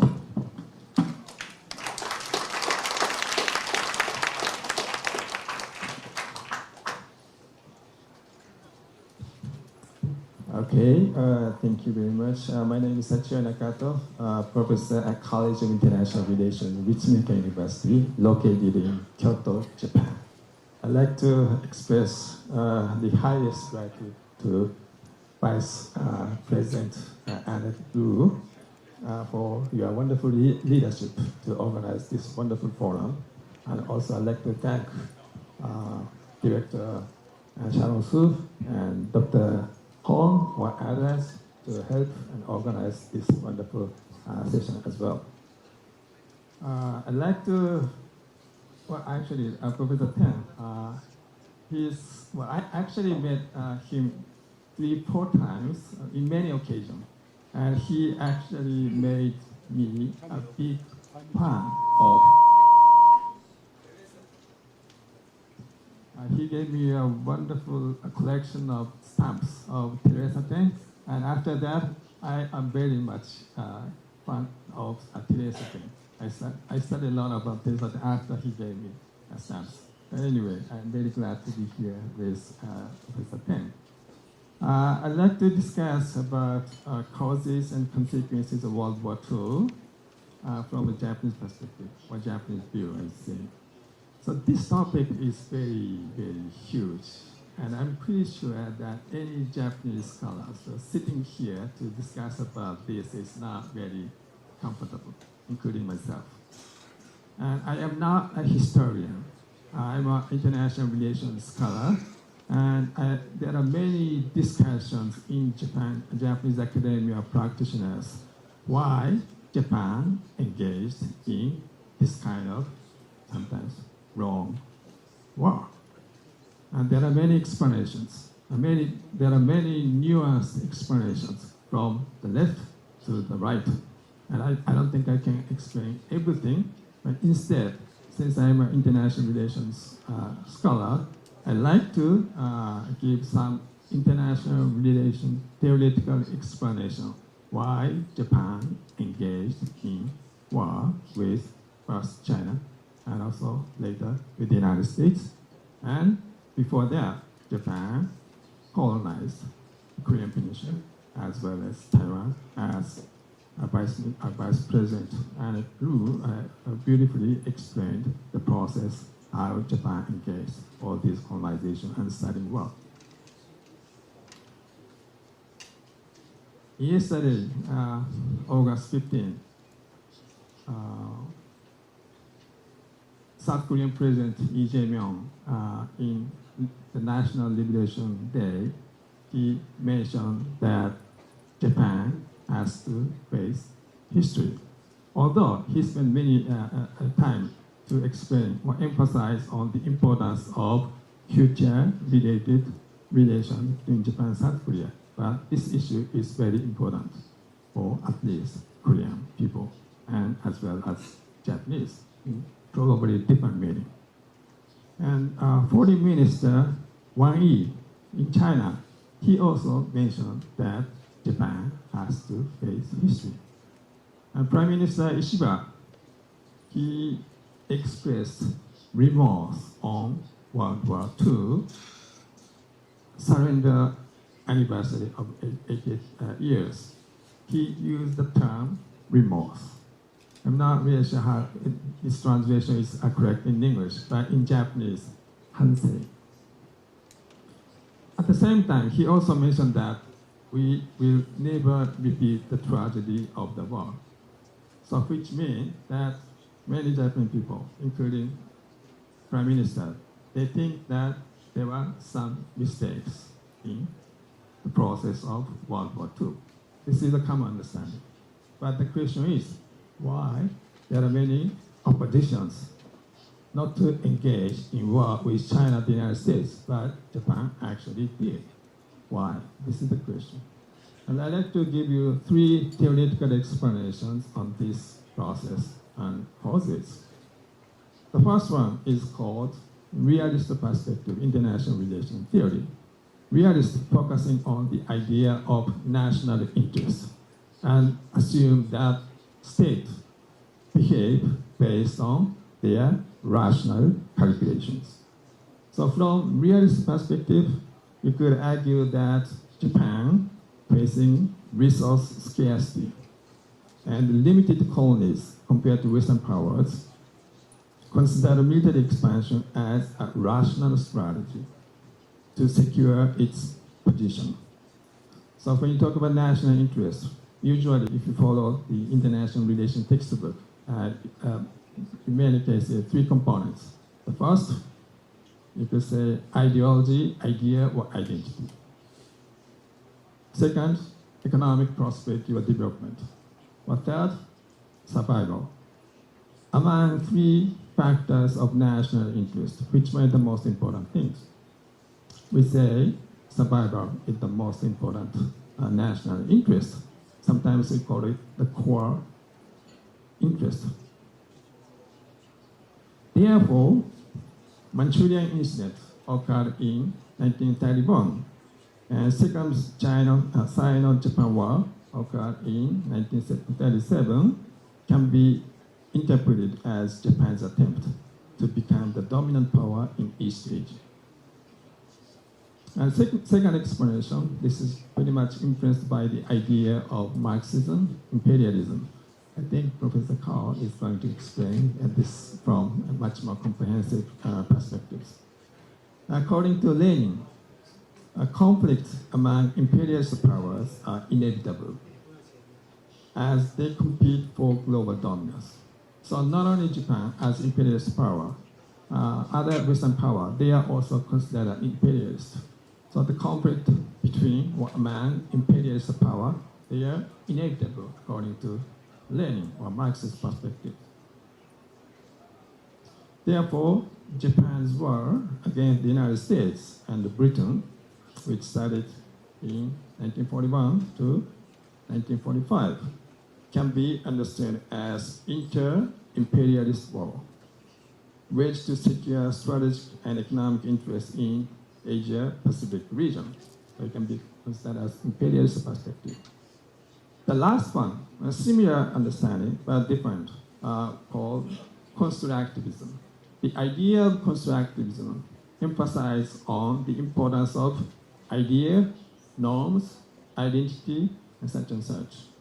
So from this perspective, Japan constructed a narrative that emphasizes Pan-Asianism, Asia for Asians, by creating the co-prosperity sphere.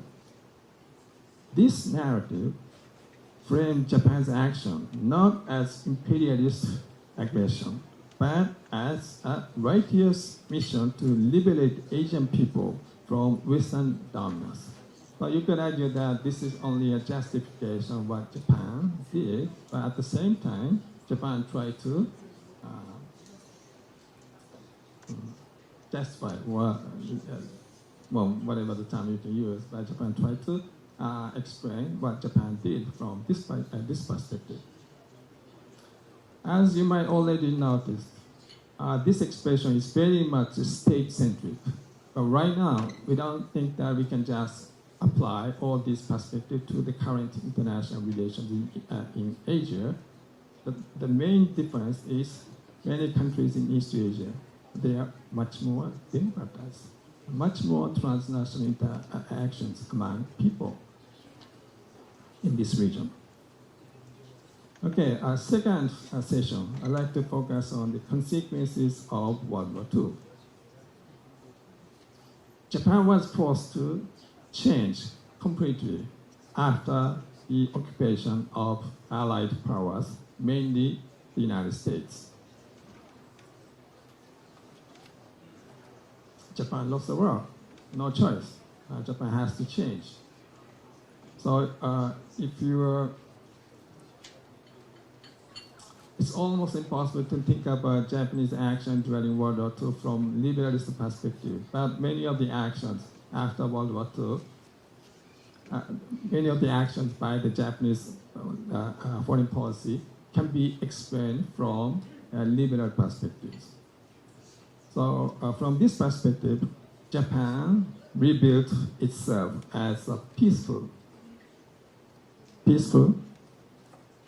state after the United States-led Allied occupation, or GHQ, imposed militarization, democratization, and integrating Japan into a new post-war order through GATT, General Agreement on Tariff and Trade, and IMF, International Monetary Fund, and other liberal economic institutions.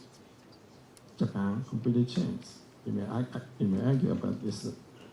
One of the interesting questions you may think is that there are not much anti-US sentiment in Japan, even if Japan lost the war with the United States, and also the United States dropped atomic bombs in Japan twice.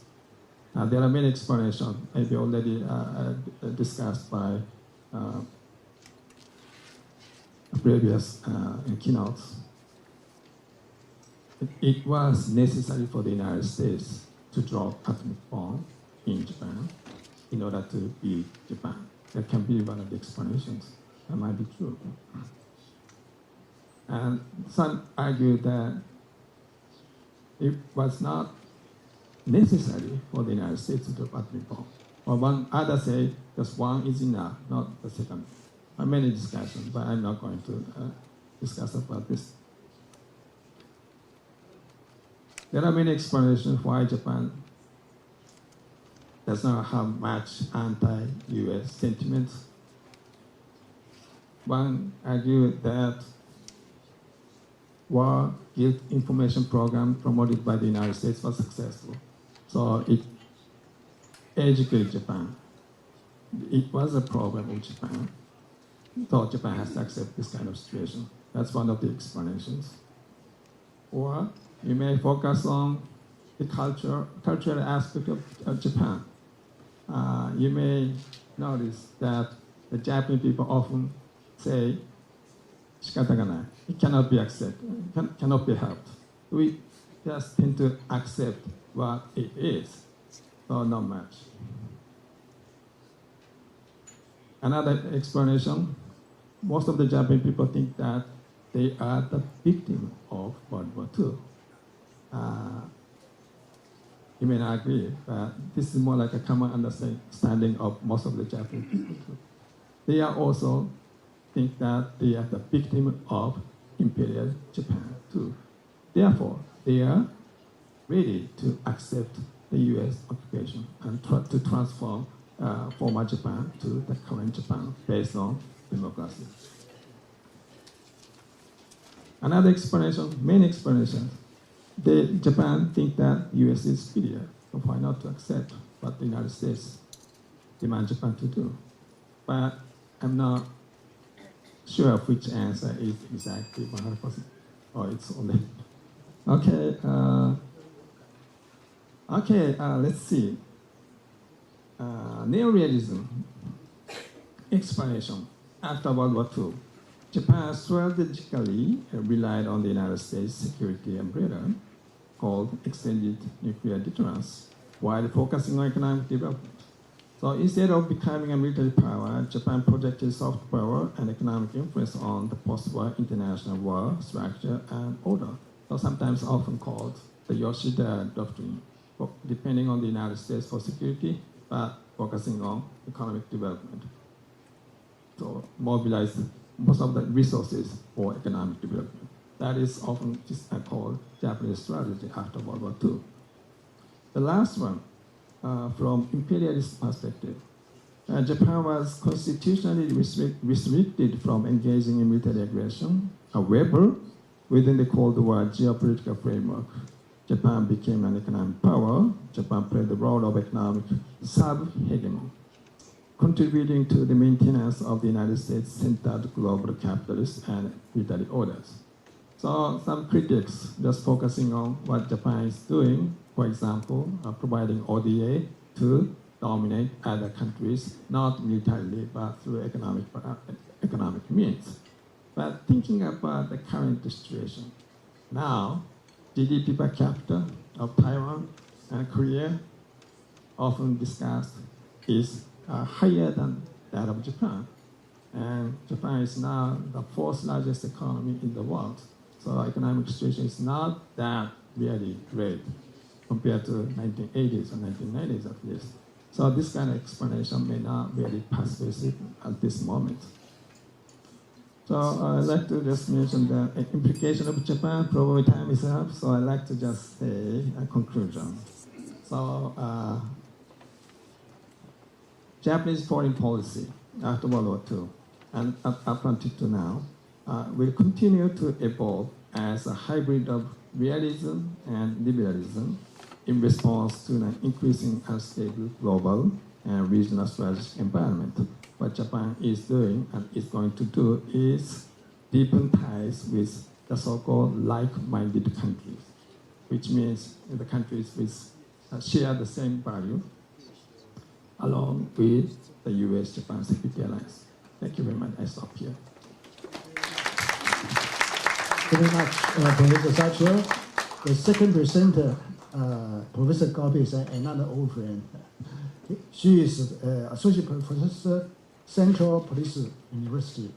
Her topic is Empires and World War II. Thank you, Chair. Good morning, ladies and gentlemen. I'm Andrea from Central Police University. But this lecture, these slides, I'm going to explain in Chinese because I know we have many guests. Although we have many guests from the world, but most of the audiences are Taiwanese. So let me please allow me to explain in Chinese. 副总统、还有会长、社长、理事长们、老师们、在场的嘉宾们，大家好。我是来自中央警察大学的高佩珊，非常荣幸可以再次应我们东亚和平论坛的邀请，应这个副总统的邀请，来这里谈一个帝国与二次大战的关系。副总统是我们这个女性学者，我们在学界非常敬佩的这一个前辈，所以我们常常在很多的时候，在很忙碌的时候，都会想说，这个副总统一辈子在追求和平的这一条道路上面付出了许多，这个是一般人很难想象的。那更何况我们在这种微不足道的日常工作当中，就算有遇到再大的困难，都可以这样子继续走下去，因为我们一直在向副总统学习。所以我非常荣幸可以在第1届、第3届跟这一次第5届受邀来发表。那其实这一个演讲，在翁老师他在6月份我们在进行博士论文口试的时候，他就邀请我，然后给我这个题目，所以我也因此在2周前飞到了广岛，去参加了这一个原爆的遗址广场，还有和平纪念馆，然后在当地进行一些参访。那本来这个题目我想谈的是一个霸权的一个概念，就是说我们从帝国转向霸权，尤其是现在是川普2.0的时代，我觉得霸权这个题目非常的具有意义。但因为要切合我们的这个第一场是2次世界大战对日后全球局势的影响，所以我就把我的题目稍做了修改，我把它改成帝国与第2次世界大战，然后它的副标题是帝国主义、全球冲突跟战后新秩序。那我也做了一些投影片哦。其实我本来想的是说，如果我们光谈2次世界大战发生的原因跟结果，这样感觉我很像会成为国中的历史老师，所以我就想说，那我们应该是从这个国际关系的角度来谈哦，所以我就把它谈一个这个从历史政治学的角度去看和平为什么非常的重要。然后我们先去看这个前情提要啊。其实我的第1页摘要这边有先告诉大家说，如果我们去看2次大战发生的前因后果，你就可以发现说，其实它有2个关键字，战争跟帝国主义。那当时其实这一个摘要是给大家一个背景，当时发生的最主要的原因哦，刚刚这个日本来的学者也有谈到，轴心国德国、日本、意大利，其实当时都有他们怀抱这样子的一个帝国梦想，最终导致战争的发生，然后帝国梦想的整个的破碎。那战争的结果其实有非常多的结果，等一下我的简报当中也会报告。最主要的就是传统的殖民帝国，像英国、大英帝国、法国，还有各地的殖民地的这个兴起，然后帝国瓦解了。所以到1945到1975年间，我们就可以发现到说，全球各地的殖民地纷纷独立，然后确立了这个sovereignty主权的一个国家的体系。那另外一个最重要的结果就是到现在，从战后到现在，美国跟苏联在91年解体之前的美苏取代了过去的欧洲的殖民的强权，建立以 ideology 就是意识形态，我们讲说所谓冷战的和平就是互相保证毁灭，美国有核弹，苏联也有核弹，所以才有了冷战的和平。那但是从苏联瓦解之后，我们就会发现到说，现在全世界只剩下一个霸权，那这个霸权它又一直在转变。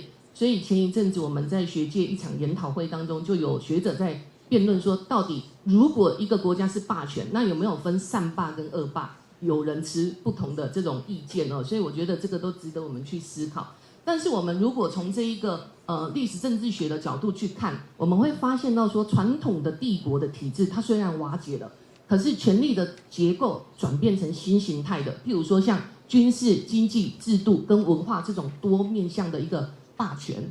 所以在这一个前情提要当中，就是我们去回顾2次大战为什么会发生。如果大家还记得说我们在国中读的19世纪末这一个帝国主义的兴起，因为当时的工业革命，那像现在已经工业4.0，甚至到欧盟提出工业5.0人机协作的一个概念。所以你看工业1.0这个瓦特改良了蒸汽机，然后到2.0这个德国的一个这个无线电，或者说像我们讲说跨太平洋、跨大西洋的一个通讯的一个往来，再到工业3.0电脑世界，然后4.0网络世界，再到现在，其实每一次的工业革命最重要争夺就是资源跟市场。刚刚教授有谈到，当时日本也是因为资源的稀少，所以这个促进了日本有这个发动战争的一个心态。那在当时的殖民地的一个争夺当中，除了资源，还有市场。市场的抢夺就是必须要划分势力范围，所以欧洲列强他们就在这个各地，欧洲、亚洲、非洲形成了这种不同的势力范围。然后在1次大战之后的这个凡尔赛条约当中，其实凡尔赛条约是一个非常重要的一个条约，因为在这个条约当中，其实当时的战胜国这个协约国对战败国，特别是德国，对德国提出你要献军，然后你要割地赔款，承担发动战争的所有的责任。所以在学界有很多学者认为说，当时在1次大战之后签的这个凡尔赛条约是逼迫之后德国发动战争的一个原因，因为它的条件是非常严苛的。那再到法西斯主义的崛起，德意日的当时的一个民族主义的盛起，跟军国主义的发展，我们会发现说，慢慢的开始在累积这个发动战争的一个原因。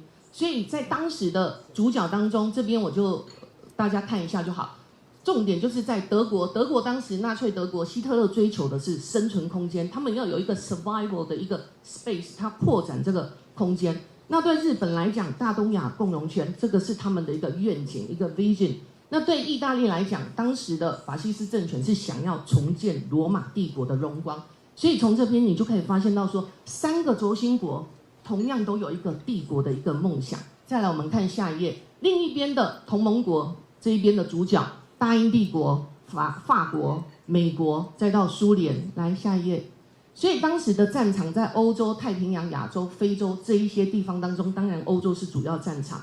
我可以推荐大家看一部电影叫《海上钢琴师》，那一部电影谈的就是波兰在2次大战当中。其实我去波兰讲学多次，波兰在波兰语当中 ，Poland 这个字就是平原，它没有任何的一个屏障，所以它其实很容易遭受攻击。你如果从欧洲地图上看，你会发现说，波兰的右边是苏联，左边是德国，所以波兰在2次大战当中几乎遭受非常严重的摧毁。如果我们在场与会嘉宾将来有机会到华沙的话，你可以到华沙的古城区，因为欧洲很有趣，欧洲每个城市它都有 New Town 新城跟旧城。那华沙的这个古城区呢，其实你会以为它是像过去15、16世纪童话世界那么的漂亮，其实它全部都是重建过。那我的华沙的朋友告诉我说，当时华沙他们看着以前的照片，然后一砖一瓦的去重建，所以你现在看到的 building 它其实是重新 rebuild 重建过的，只是它跟以前很像。那因为它曾经遭受摧毁哦，所以其实对波兰人而言，他们对这个战争的一个阴霾阴影是非常的深的。好，来下一页，再到下一页，我们再来直接跳过去哦。所以刚刚我们谈的这些帝国梦导致了战争的一个发生，再来下一页。那后续的结果，第一个就是我刚刚谈的传统殖民帝国的一个衰落，曾经辉煌的帝国，它就在30年间。过去500年的这些 colonization 殖民全部都瓦解，就只30年时间哦，所以这是一个国际政治当中非常大的一个巨变。再来，我们看结果二，殖民地因为他们参与了战争，所以他们开始有这种民族的觉醒、民族自觉，然后他们又看到说，帝国好像也是很 fragile， 非常的脆弱，不堪一击，所以他们也想要说，走向一个民族自觉，所以就开始有这个非殖民化的浪潮。就好像这个 Samuel Huntington 说的第3波民主化浪潮，那台湾其实也就是在第3波民主化浪潮当中。再来我们看结果3，就是美苏意识形态新的帝国的崛起。其实我们从国际政治当中来看，你会发现说，其实霸权，所谓的霸权 hegemony 跟 imperialism 帝国主义，其实它就是同一个概念，但是它展现的方式是不同的。譬如说在美国当时在战后用马歇尔计划，然后援助了欧洲，重建了亚洲，然后建立了北约，推动布雷顿森林体系，确立美元。到今天，川普可以在全球这样说一不二，其实就是因为美元霸权的地位。那我们看到说，不管说是人民币在推动国际化，或者很多国家进行本币互换制度，短期内其实你要推动美元霸权地位相当的困难哦。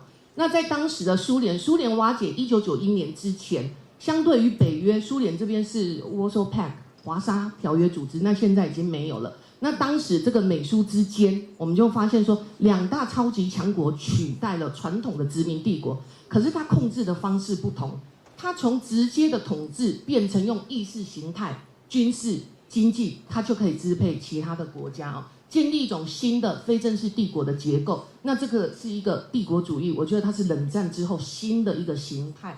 霸权的竞争。来，我们再看下一页。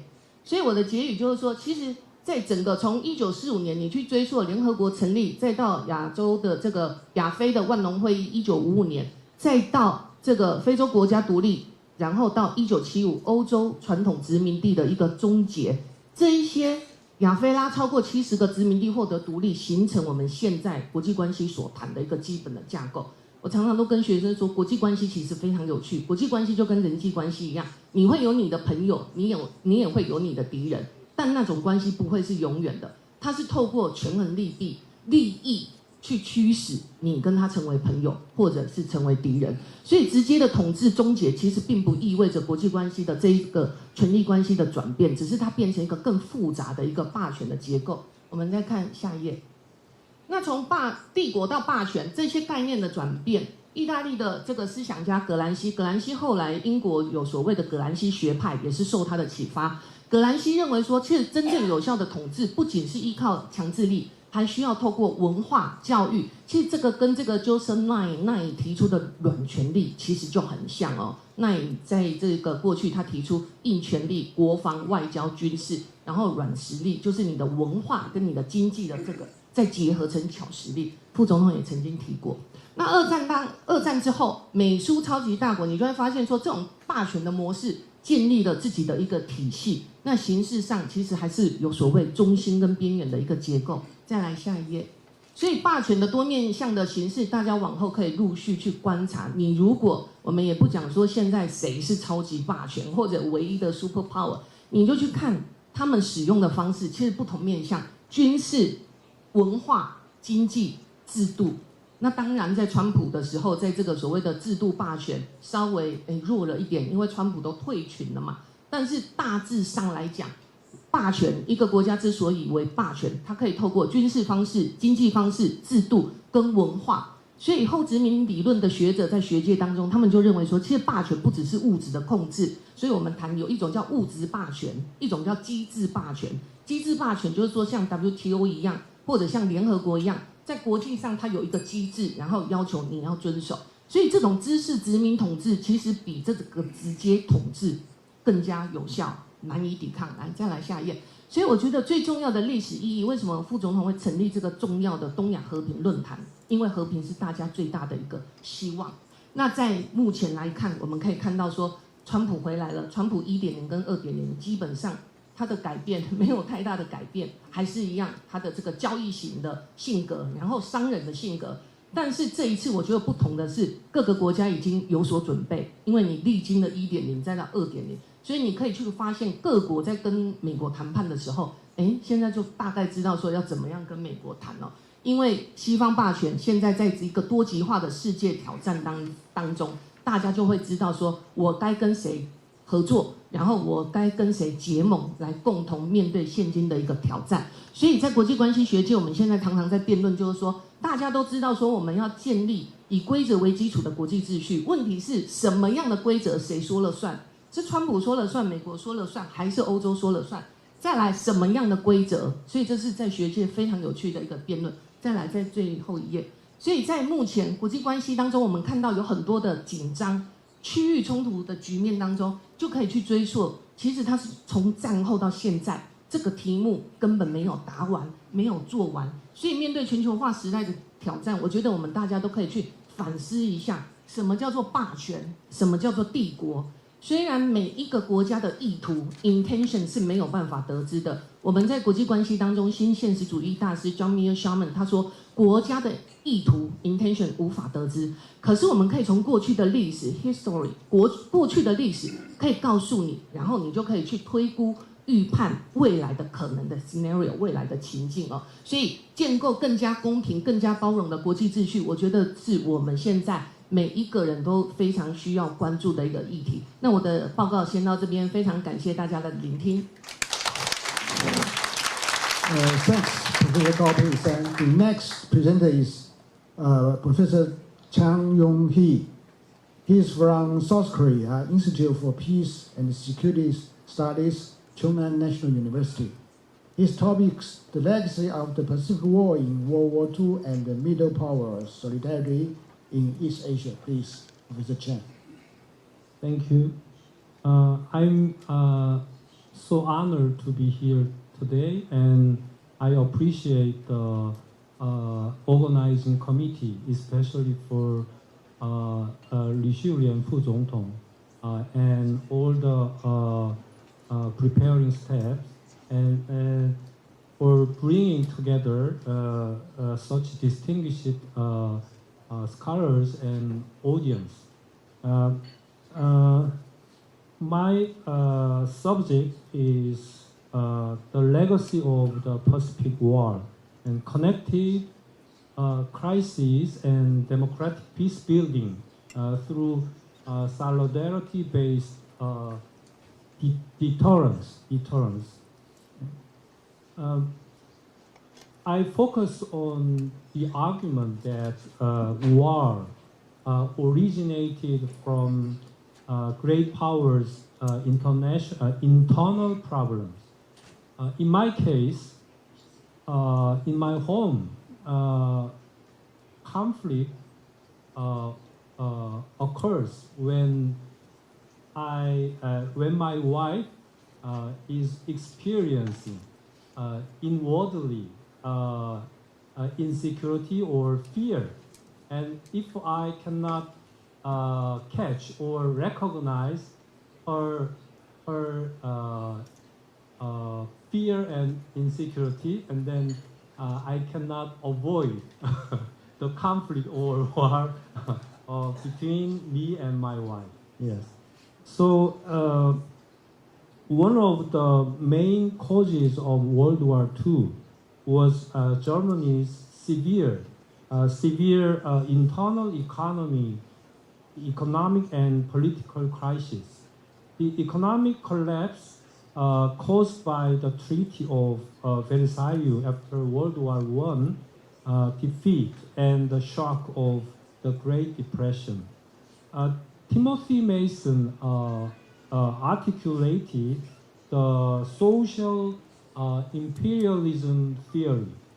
According to this, the late 1930s internal political crisis caused by Germany's economic overheating and continuous wage demands of the working class pushed Hitler to choose flight into war.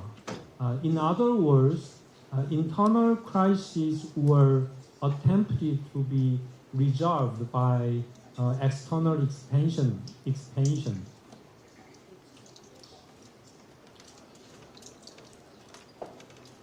Yeah.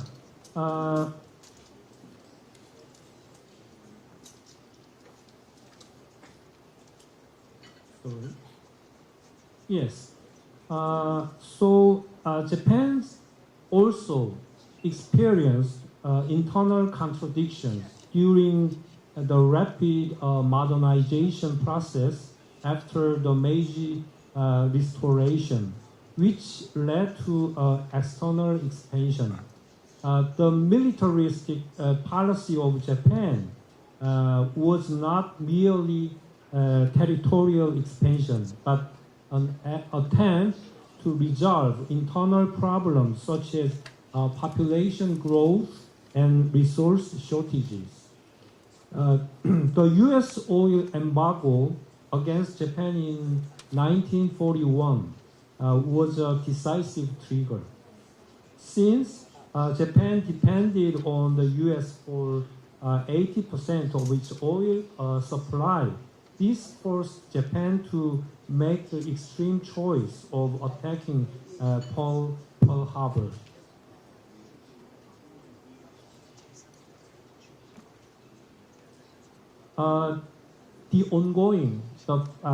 The present situation, the ongoing U.S.-China trade war and strategic competition show similar patterns to World War II. The U.S. tries to solve internal problems such as industrialization, worsening income inequality, and political polarization by targeting China. The Trump administration's tariff policy against China and allies and partner countries and extensive pressures are attempts to achieve internal goals, including restoring manufacturing jobs and securing political support.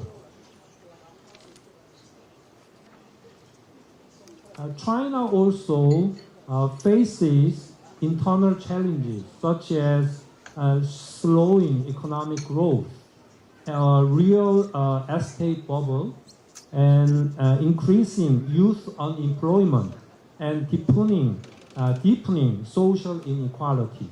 The Xi Jinping government is trying to overcome these internal crises through nationalist reunification and a hardline stance against U.S.-China's retaliatory tariffs and threats to cut off critical mineral supplies reflect political calculations aimed at internal cohesion. Second one is related with external projection of internal problems. Both countries face internal political pressure and find it difficult to back down. The U.S. pressured China by saying Xi Jinping should call first these days, while China, hardened by Trump's first term, remains adamant.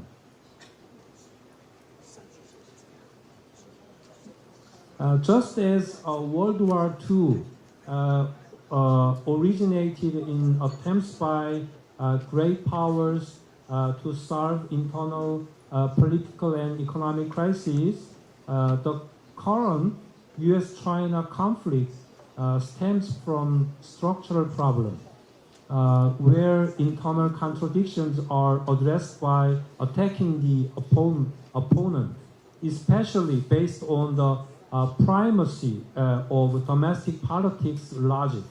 Leaders are likely to choose hardline foreign policies for domestic survival, increasing the risk of military conflict.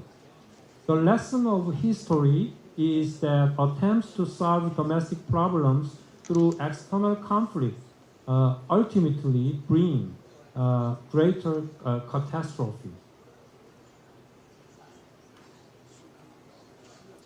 I'm stressing the term the connected crisis. From the concept of connected crisis, the chain reaction from the Manchurian incident in 1931 to Sino-Japanese War in 1937 and to Molotov-Ribbentrop Pact in 1939 and to Pearl Harbor attack in 1941 is paralleled today by the connected tensions among the Ukraine war, the Taiwan Strait crisis, and Korean Peninsula tensions. In such situations, solidarity-based deterrence by Japan, South Korea, Taiwan, and the Philippines becomes the last bulwark for peace.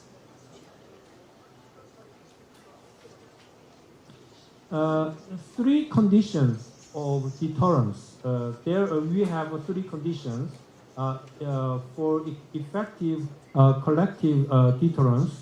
The first one is realistic.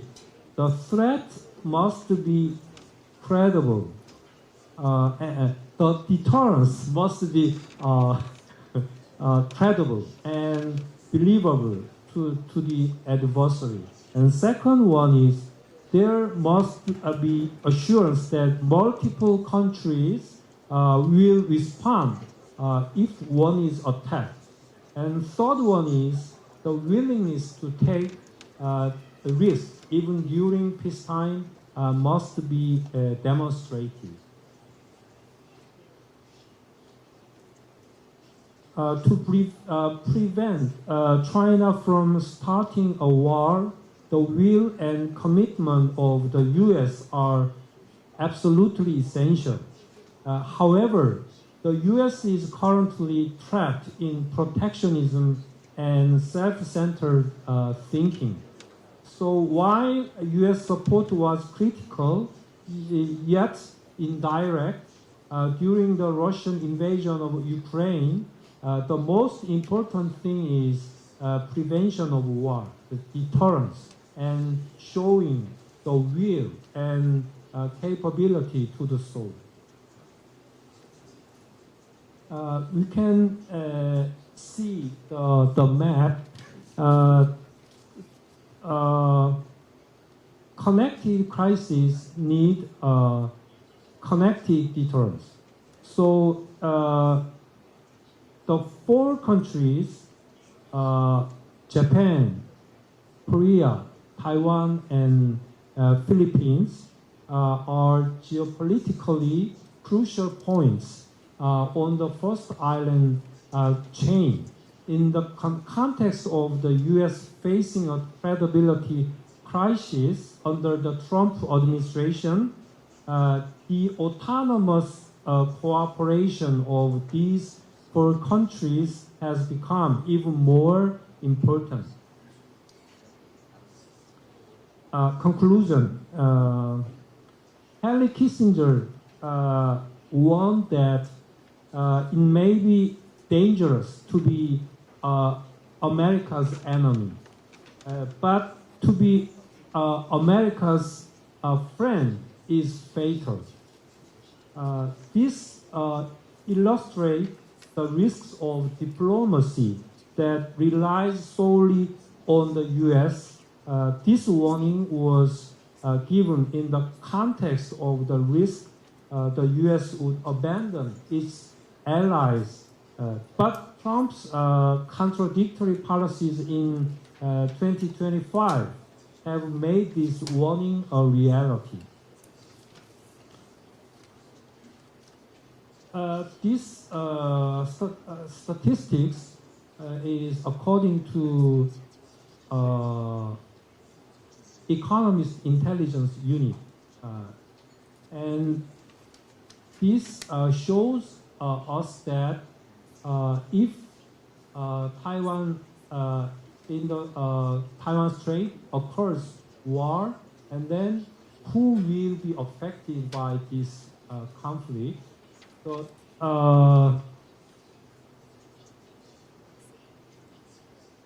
this is distinguished into economically and militarily, and overall, the first one is Philippines, and second is Japan, and third one is South Korea, and Vietnam, Australia.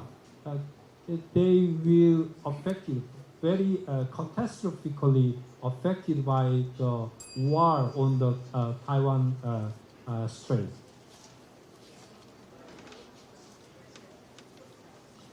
So just as the chain reaction in the 1930s led to a world war, current connected crisis risk escalating into conflict. But this time is different.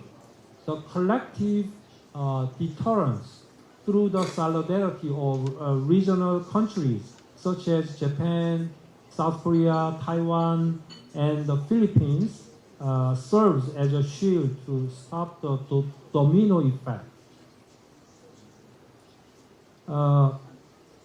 With the US and China it's mired in domestic political dynamics, the rational and constructive role of middle powers has become increasingly important.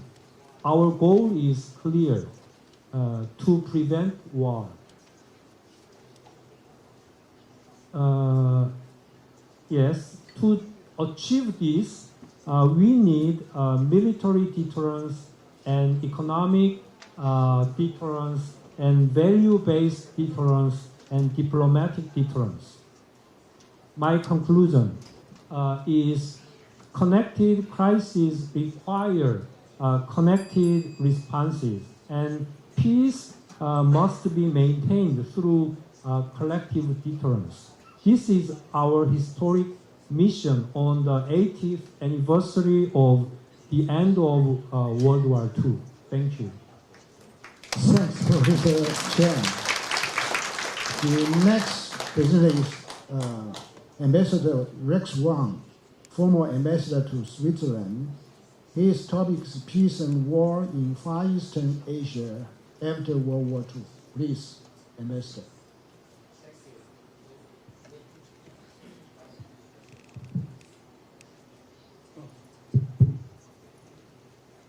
Thank you again. Now it's my turn. I try to describe and explain what's going on right after the Second World War until today. I wrote a not very long article here, so please, if you have time, you can have a look. And I try to, right now, sitting here and try to explain or what I think, because for the past 80 years, I don't think right after the Second World War, the world has changed a lot. The reason is, for example, right after the Second World War in 1953, right after the Korean War, Korea becomes two Koreas, North and South. and fighting, not fighting, quarreling all the times. And Taiwan, again, the status, the legal status of Taiwan, until today has not yet really decided whether he is a country or not. Although I think it's a country, it's a state, because in 1996, we have our general election. We elected our president, we elected our legislature, later congressmen. We think we are, but Americans still use the same excuse, saying that after the Second World War, Taiwan, because of all the reasons, Taiwan status is not yet decided.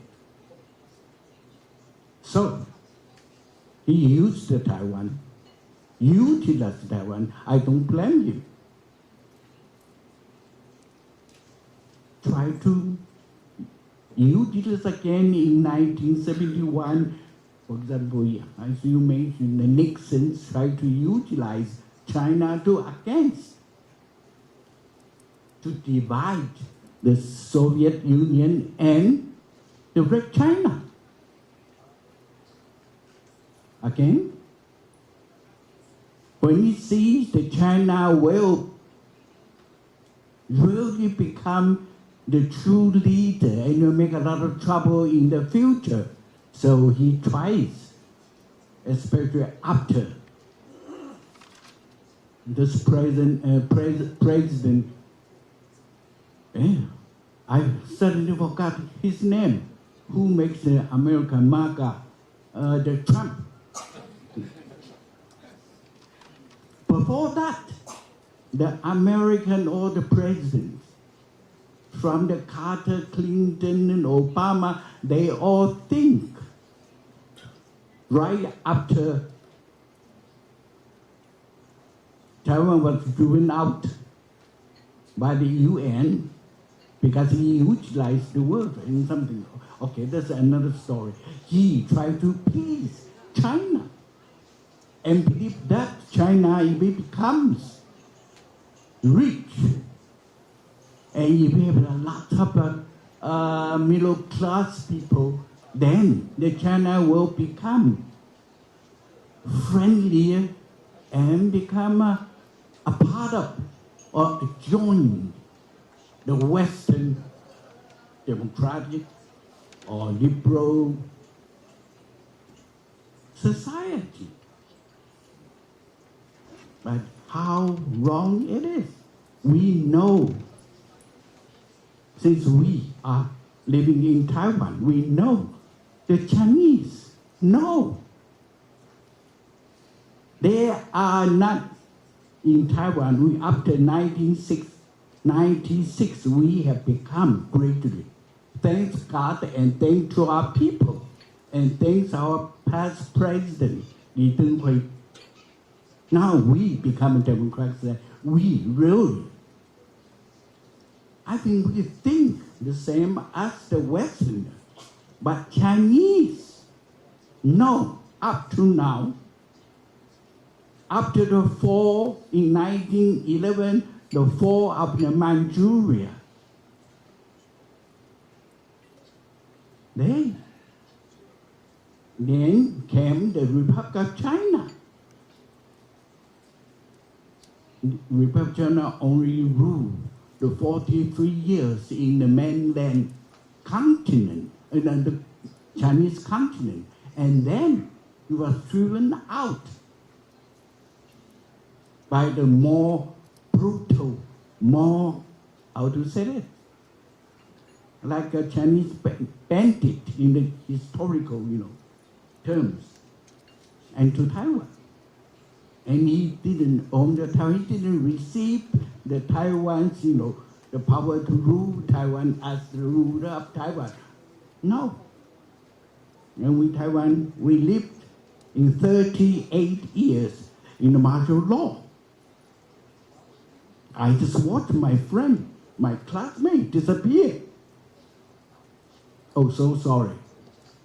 I'm like Japanese say the same thing. I was born before the Second World War, so I watched the World War. You know, the American plane, airplane to bomb Taiwan. Yes. At that time I was age 7. I took my little sister to watch with the with a hat, some special hat, to watch. And after that, we under the 38 years of the martial law, and that thanks to the KMT. Yeah, still the KMT. They finally appointed Dr. Lee as a president, and he realized and worked closely with the KMT. He's also okay. So we started to democratize them.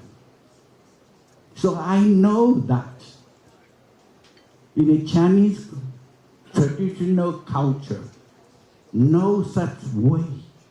There is an imperialism. If they are strong enough, I can cite you every cases. If you're strong enough, if you see some is subordinate or the other king, the wife is beautiful, he will try to invent it. Always with the name of unification. Try to unify this whole continent, the state in the whole continent. That's it. Secondly, they, in the 5,000 years of history, they never developed science. They never developed a real logic. We call it the logic. They utilize the law. We call it Laozi-ism. That means if you are good, you must be a little bad. Little bit bad. That is, how to say, dialectism. This is not logic. And they treat the people as, right now in Chinese, say, 小草. That's for support the emperor, support the system, imperial system, support the ruler's system. Actually, we are minor caste system in history, to me, just like in India. So in this kind of a history, culture, how could they create something really friendly, really based on trust, kindness? No way. Chinese all listen to Sun Tzu Bing Fa. Do you know Sun Tzu Bing Fa? That is one, you have to always be aware you are the person next. You look at you with interest and maybe this kind of thing. Sun Tzu Bing Fa, do you know that? Huh? They utilize. Then after that, after KMT was driven out, escaped to Taiwan, then the Chinese, that's even worse. I accuse him, in my book, I accuse him, this is the traditionally bandit. They can kill anyone, they don't talk the real words, they just want their money and their enjoyment, and they do not trust anyone, even among themselves. With this kind of a traditional banditism, plus the modern communism, now the result, you can imagine what kind of result. That's why in 1914, if you read this one, remember that in that year, some pro-China reporter, journalists in New York organized a seminar to talk. Did we really too naive to believe that China Once we bring them into the WTO, gradually they will become people like us to start the democratic system? No. Their conclusion, no. They will become really, friendly to any countries? No. And the other one, I have a 5. I hope I can do that. And we in Taiwan, we say that, of course, you're so stupid. So stupid, you're so naive. So naive, you are so nice. Now, America, you are so nice. To us, you stupid. Because you believe that kind of a people, that kind of a leader, can become good one. And really try, they will take the people one by one as the people they have to cherish. And they are the owner, and they are the boss of this country. And they are only the public servant. No such kind of a democratic thinking that exists in China. Look at, I just, that's 5, oh, maybe too excited, I just forget. 5, 3, oh, wait a minute. Yeah, the 5.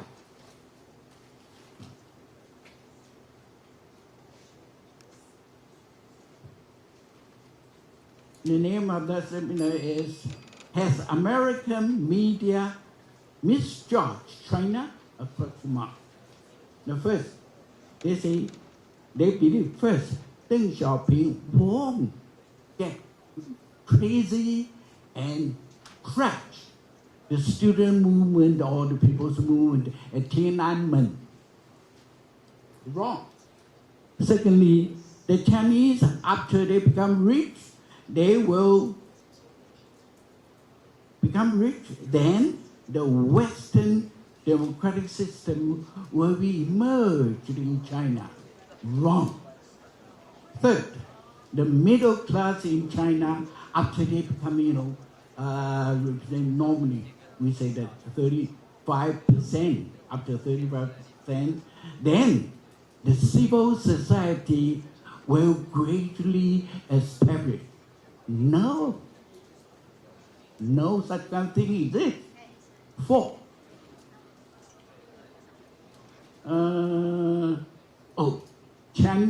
China in future, we presume to become in the international world society will become a stakeholder to take their responsibility as a big country and a rich country, a big country. Don't forget, in 1917, it becomes the economic speaking, it becomes the number 2, only a little bit slow. Next, the United States. Do they become a stakeholder? No, they are trouble, the real troublemaker. They even, well, I still have 5 minutes, please. And then the 5th one, to obey the Hong Kong sign with Hong Kong and even with guarantee with the UN, that will honor the 50 years. They will not change Hong Kong status. Did you remember that? At that time, the Hong Kong people still think China is not bad. One of my friend, I think some of you know him, Gordon Zhang, accountant. He wrote a book. in 2005 saying that China will be collapsed. I just laughed. I said, no, not so soon. But he will definitely collapse into a small pieces. The 7 countries, 7 states. Before 2031, I wrote a book on that. I received six American, and 1 from Belgium and from France came to discuss with me. I published in 2018, but in Taiwan nobody, because I mean you know the situation right now. We have too many his China regime legislator in our country. So the reason why I say this is because my predecessors have already explained it, what's going on after the Second World War in Asia, exactly up to today, exactly the same. So I did not want to take this problem more deeply. No, I say this one first. Everyone just misjudge China, and China will never change whether he becomes rich or not. Look at when the nation of China come to Taiwan, I'm under 38 years of martial law. And after that, when this China come, and that China also threatened me. Now I'm 87. I was really bullied and really, how to say it, he's taken all my advantage. And in this society, Taiwan, we work very hard. We build our own democratic societies, but I only back American. This is time to help us to become an independent country. Let us decide our future. And that to help our democratic system. And I'm so glad to announce that, that American right now greatly, the upper house and the common house, they all agree. Sooner or later, they have to recognize us to help Taiwan as a state, that Taiwan take its whole responsibility by herself. The reason I try to say this one is, I explained it already, because for the big problem, yes, 2 more minutes. Now, when you have the opportunity, you have to utilize it. So sorry, huh? So that's why in my paper I say that we have to, this Asian country, we should stick together. I prefer that we work closely with Japan, with Korea. Korea right now have some trouble, and the Philippines. Work closely with the Philippines, Japan, and Korea. And we ask Japan, come, try, hopefully you will become American, with American system, you will become our small leader. We will fight. America is too busy now. We three can get together. And America will be our final leader, because we all belong to the same camp first. Secondly, America, you have to take good care of our security, especially have a nuclear war. So I suggest with the 3 countries plus the American, we organize some training, which I learned from, I was a student at Brussels University. That is how to know each other. Leadership training, fraternal dialogue training, and then some Southwest analysis, solving the economic problems, and East-West, all this one. That the private NGO, sometimes the government will work together. We don't try to, of course we want to talk peacefully with China, with the Soviet. Do they able to follow their words? Even they written it on paper? No. So we have to work to build up understanding, a friendship among ourselves. Because I learned that from Peace University in Belgium 55 years ago to attend 3 weeks fraternal dialogue, and I made so many friends over the world. So that's it. I do not talk about the real one. I propose we have to. Now if we are 4 countries, we can organize that, young people's training program to know each other's difference, and you have a heart to communicate, to work together, and you can appreciate the democracy, the law, justice, freedom, etc. And thank you for too long. Thank you. Thanks, Mr. Wang. Owing to the limit of time, this session must stop here. And if you would like to discuss with the respective presenter, you can use lunchtime. So let's join us to give big applause for the 4 presenters. Okay, thank you very much for the moderator. And end of this session, we have a good picture for this section. Oh, please. And we announced we are going to lunchtime, so easy. All the panelists and scholars and the moderator, please just follow the guidance to the other side.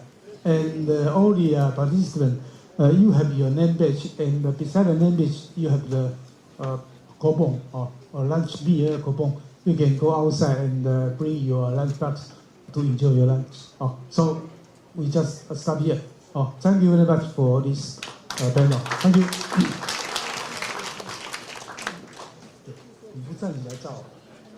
OK，Thank you。OK， 好，那现在就请各位到外面拿便当，用你的餐券换便当来吃。所有的学者专家跟主持人到另外一边同学指示的地方去吃饭。好，请。那么下一场时间是1点钟请大家把握时间来参加这个研讨会，谢谢。